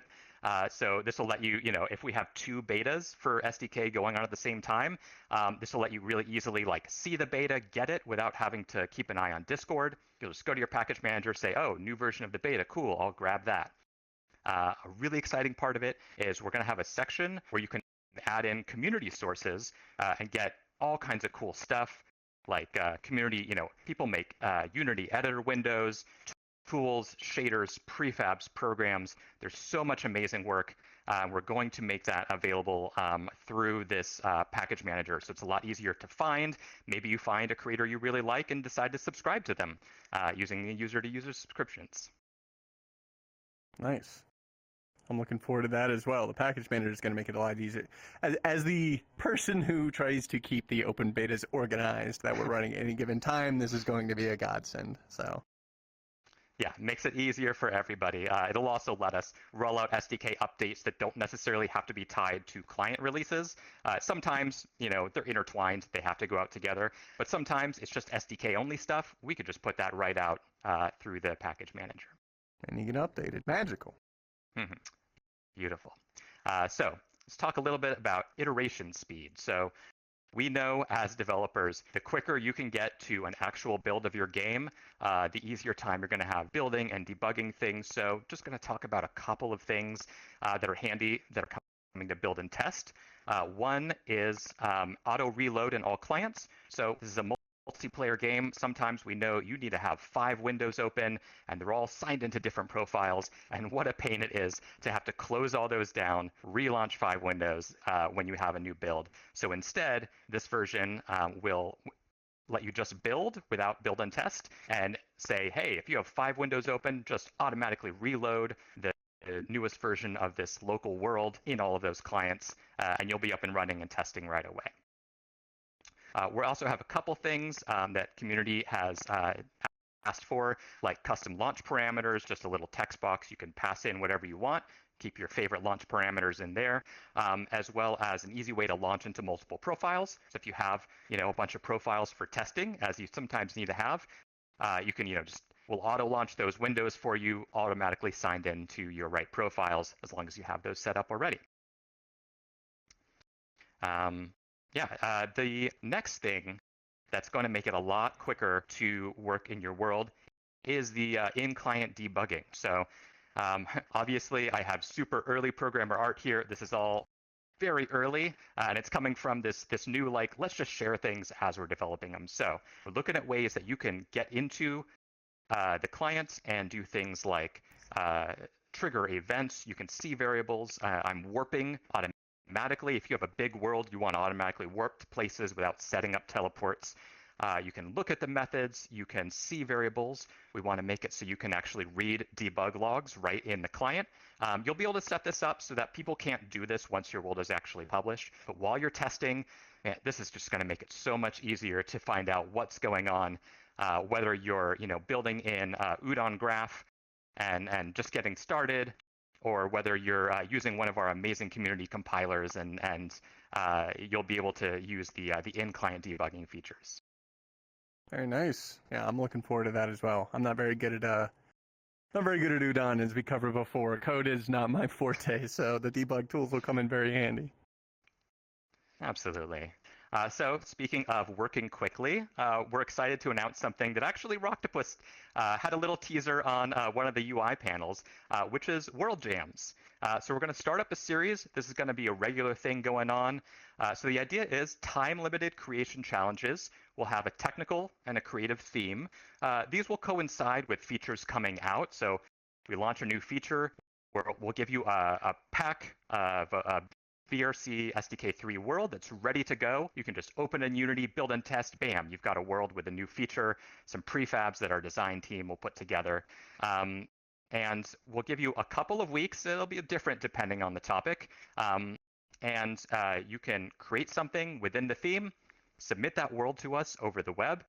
We'll visit all of the worlds and consider them all for inclusion in a time-limited special VRChat world row that everybody will be able to see in the menu. So, you open your menu, you got, what's hot, what's new, cross-platform, etc. We'll have whatever the current world jam is. And for new creators, this is a great way for you to be able to actually jump past community labs, because we'll be visiting the worlds and making sure they're all good. If you're selected for your world jam world to go out there, you'll jump right past and everybody will be able to see your world. So great way. Whether you're just getting started or you're a seasoned VRChat developer, you'll be able to get this stuff out. And we think it'll be a lot of fun. Encourage people to, iterate. We don't want you making masterpieces. People work on things for months and years, and that's amazing. But especially when you're just getting started, it's important to think small. Make a little something, make a prototype, get it out there, get some feedback. So we're excited to get that out to everybody, and I'm stoked to get to see all these new worlds.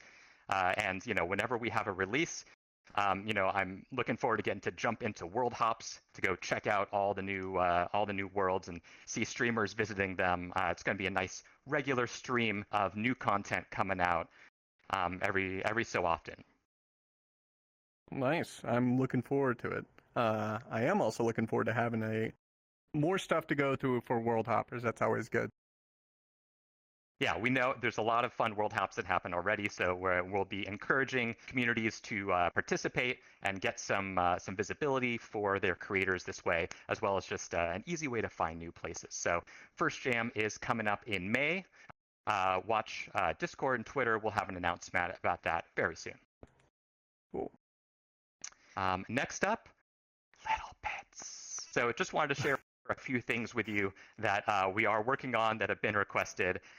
Dynamic images will be coming out after the new UI. So this is, how video players can load a video from either trusted URLs or untrusted if you've checked that little box.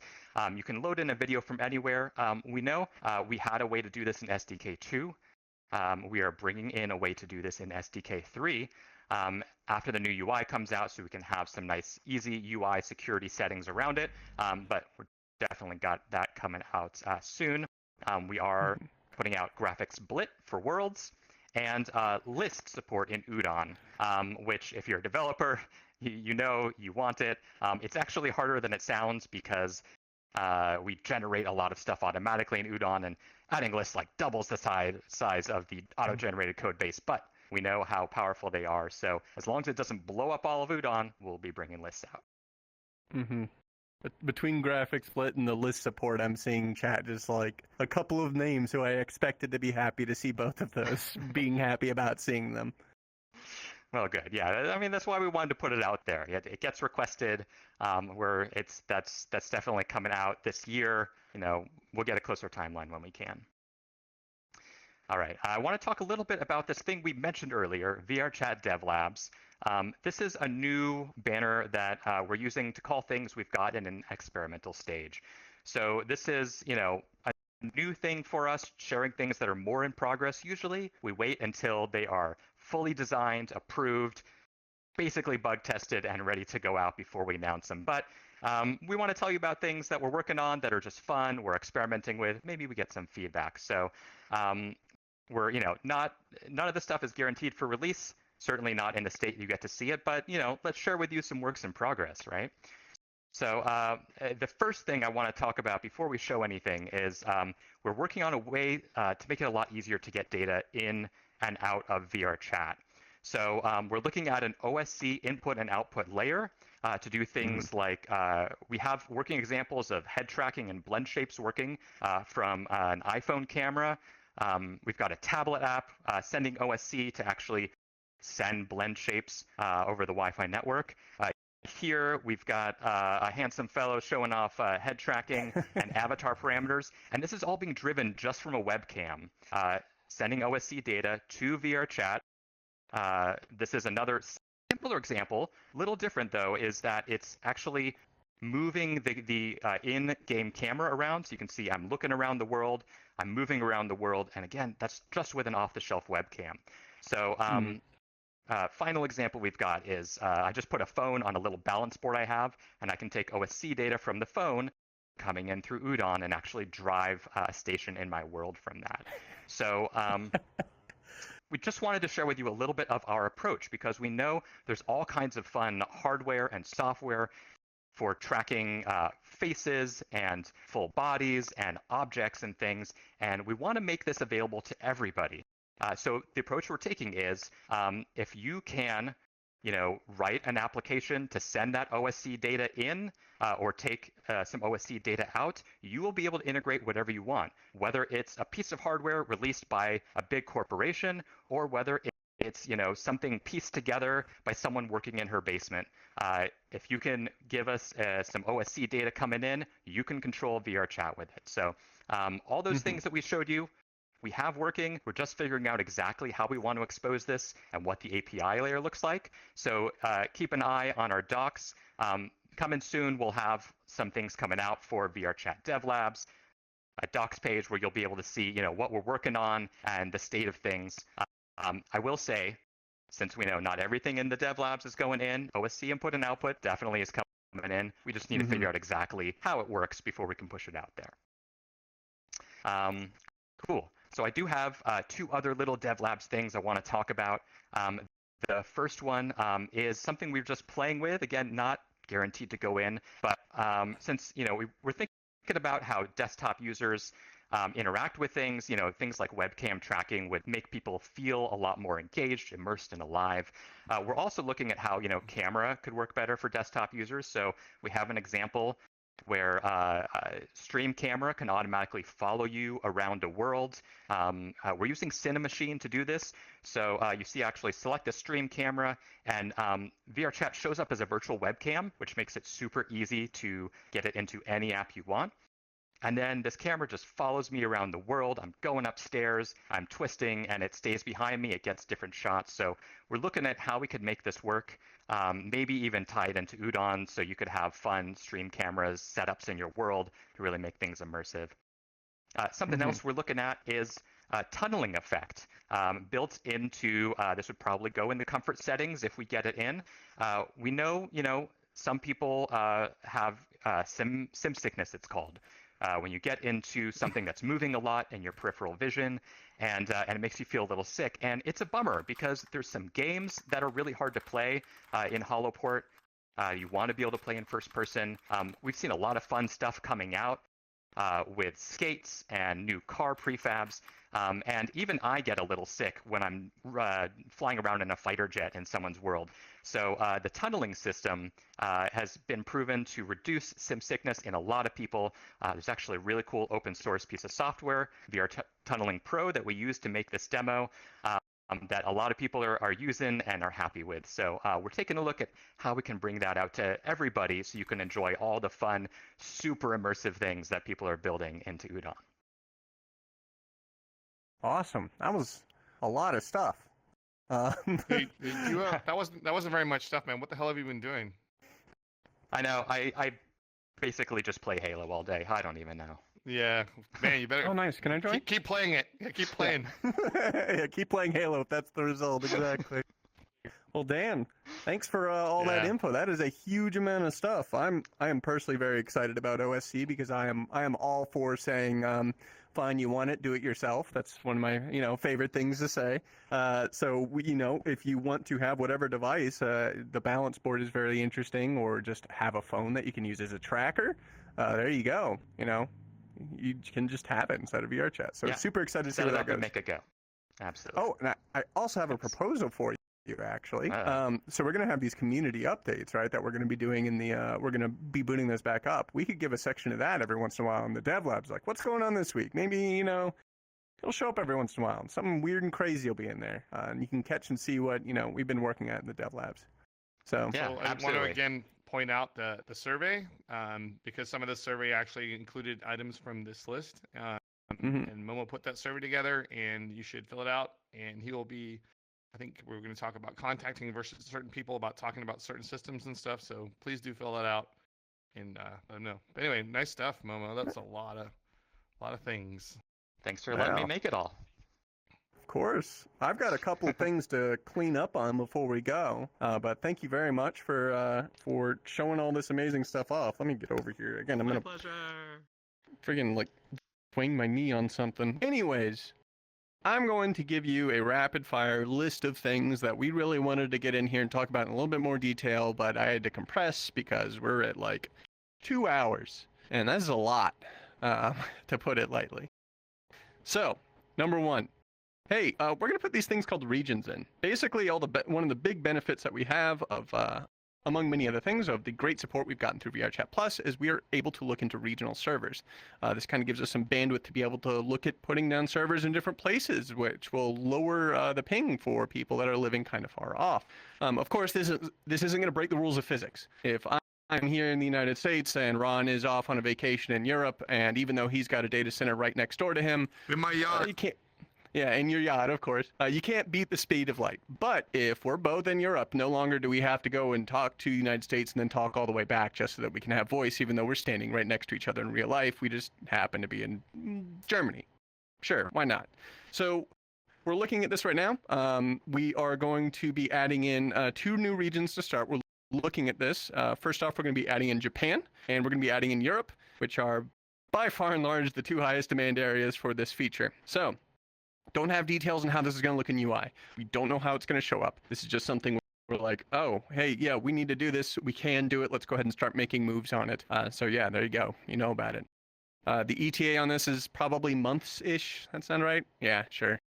Maybe a little bit sooner than that. So again, you can probably tell it's a little waffly, but we definitely do want to do it. The next thing up is Unity 2019. Tons of people have been asking about this. We've been planning to move to Unity 2019 as soon as we can. We want to move to it for a few reasons.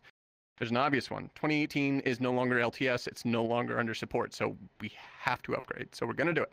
2019 has some pretty nice upgrades. It has some bug fixes, and it has a really nice editor. Like, the editor is so much nicer. It's great. There's tons of bug fixes just in the editor alone, not even talking about the actual game client.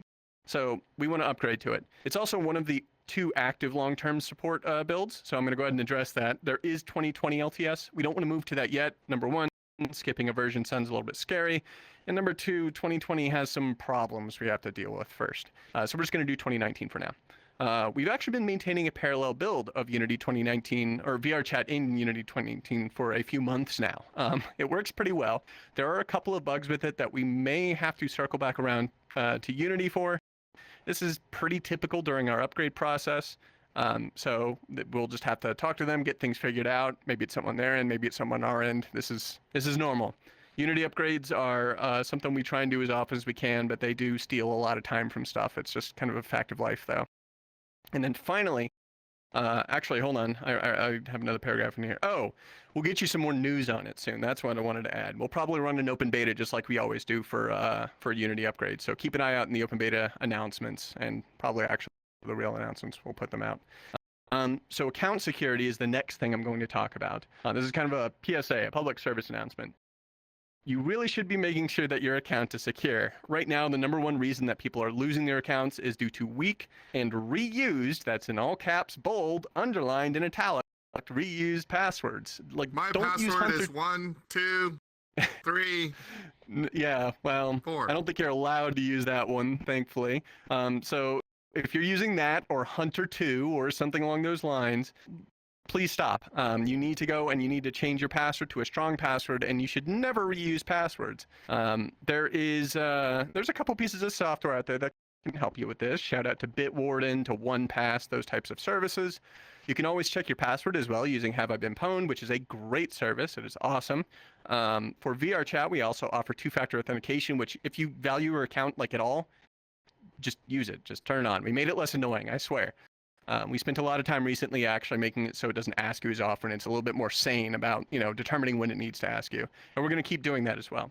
On top of that, if you have, for example, Steam that you play VRChat through or Oculus that you play VRChat through, you can always merge your account. You can take your Steam account and then just smash it into your VRChat account, and that will make it so that you can log in using your Steam account.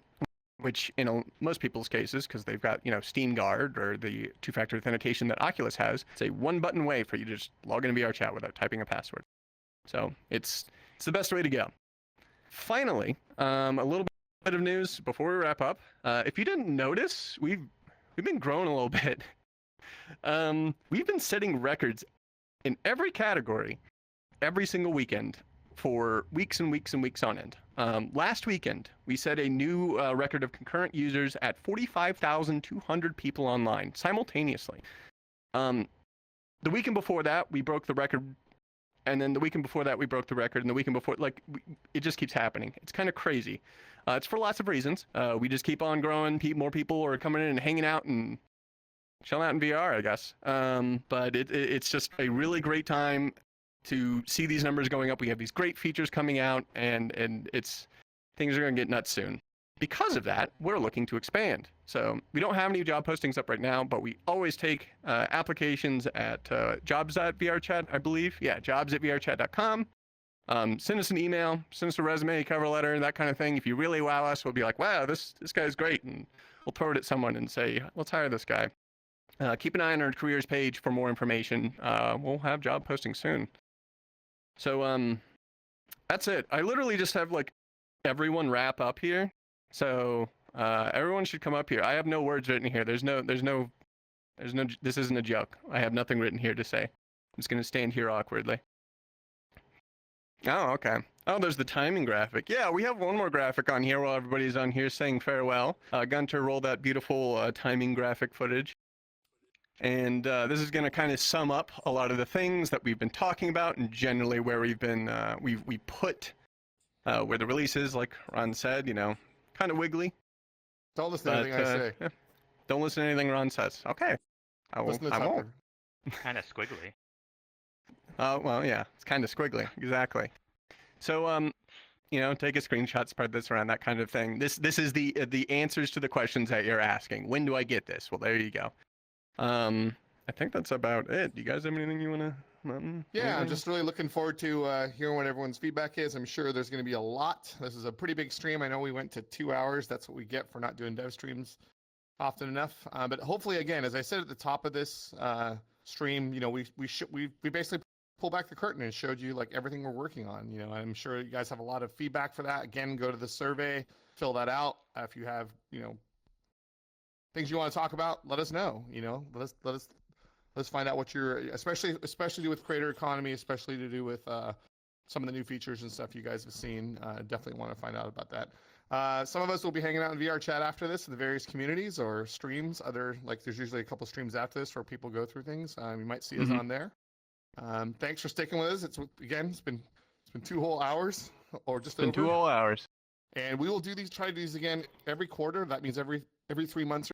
So it's really tough for us to try to do these frequently just because it takes a lot of our team resources, and we'd rather be actually building VRChat than having to spend derail a bit trying to put these together. But we will try to do more information and more stuff more frequently. So thanks a lot for watching, everybody. Thanks a lot for supporting VRChat, and we hope you guys have a great evening.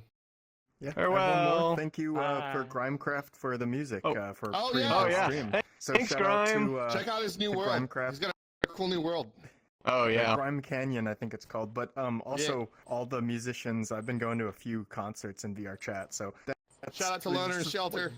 Yeah, it's blowing my Loner, mind. Shelter, Slyfest, Zumu. all you great virtual bass. Yep. Virtual bass. See you guys later. Farewell. Everybody.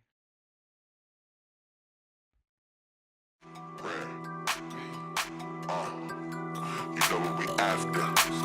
To the next chapter. Ram on the flow like macro reactors. Here we go again for the 7th time. Got material and I'ma let it shine. Time to school these youngins with the music bumping. See it coming like a prophetic sign. On the day they playing this together line. Better get in line. Never quitting time. Sheba got them running to the exercise. This is final heaven like a 9/11. Limit break, put you in your place. Demo dish, you can demonstrate. Pizza on the dinner plate. Turn my lemons into lemonade. Explosion of exposure can cover up what I'm exposing. This game over. Your next motion is spoiled like you got left out. Chaos spreading around. I hold the crown, tying you down. Ultimate weapon is hopeless. You step in this spell and need magic when I'm in your town. Know that you getting this work. Suited and booted like I'm with the Turks. Grabbing wallets with a dragon on it. The accoutrement to my lavish garments. I heard your party need a Phoenix down. Well, it's a good thing that we in town. We got that ether for your speakers. I said we got that ether for your speakers.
リンクスタート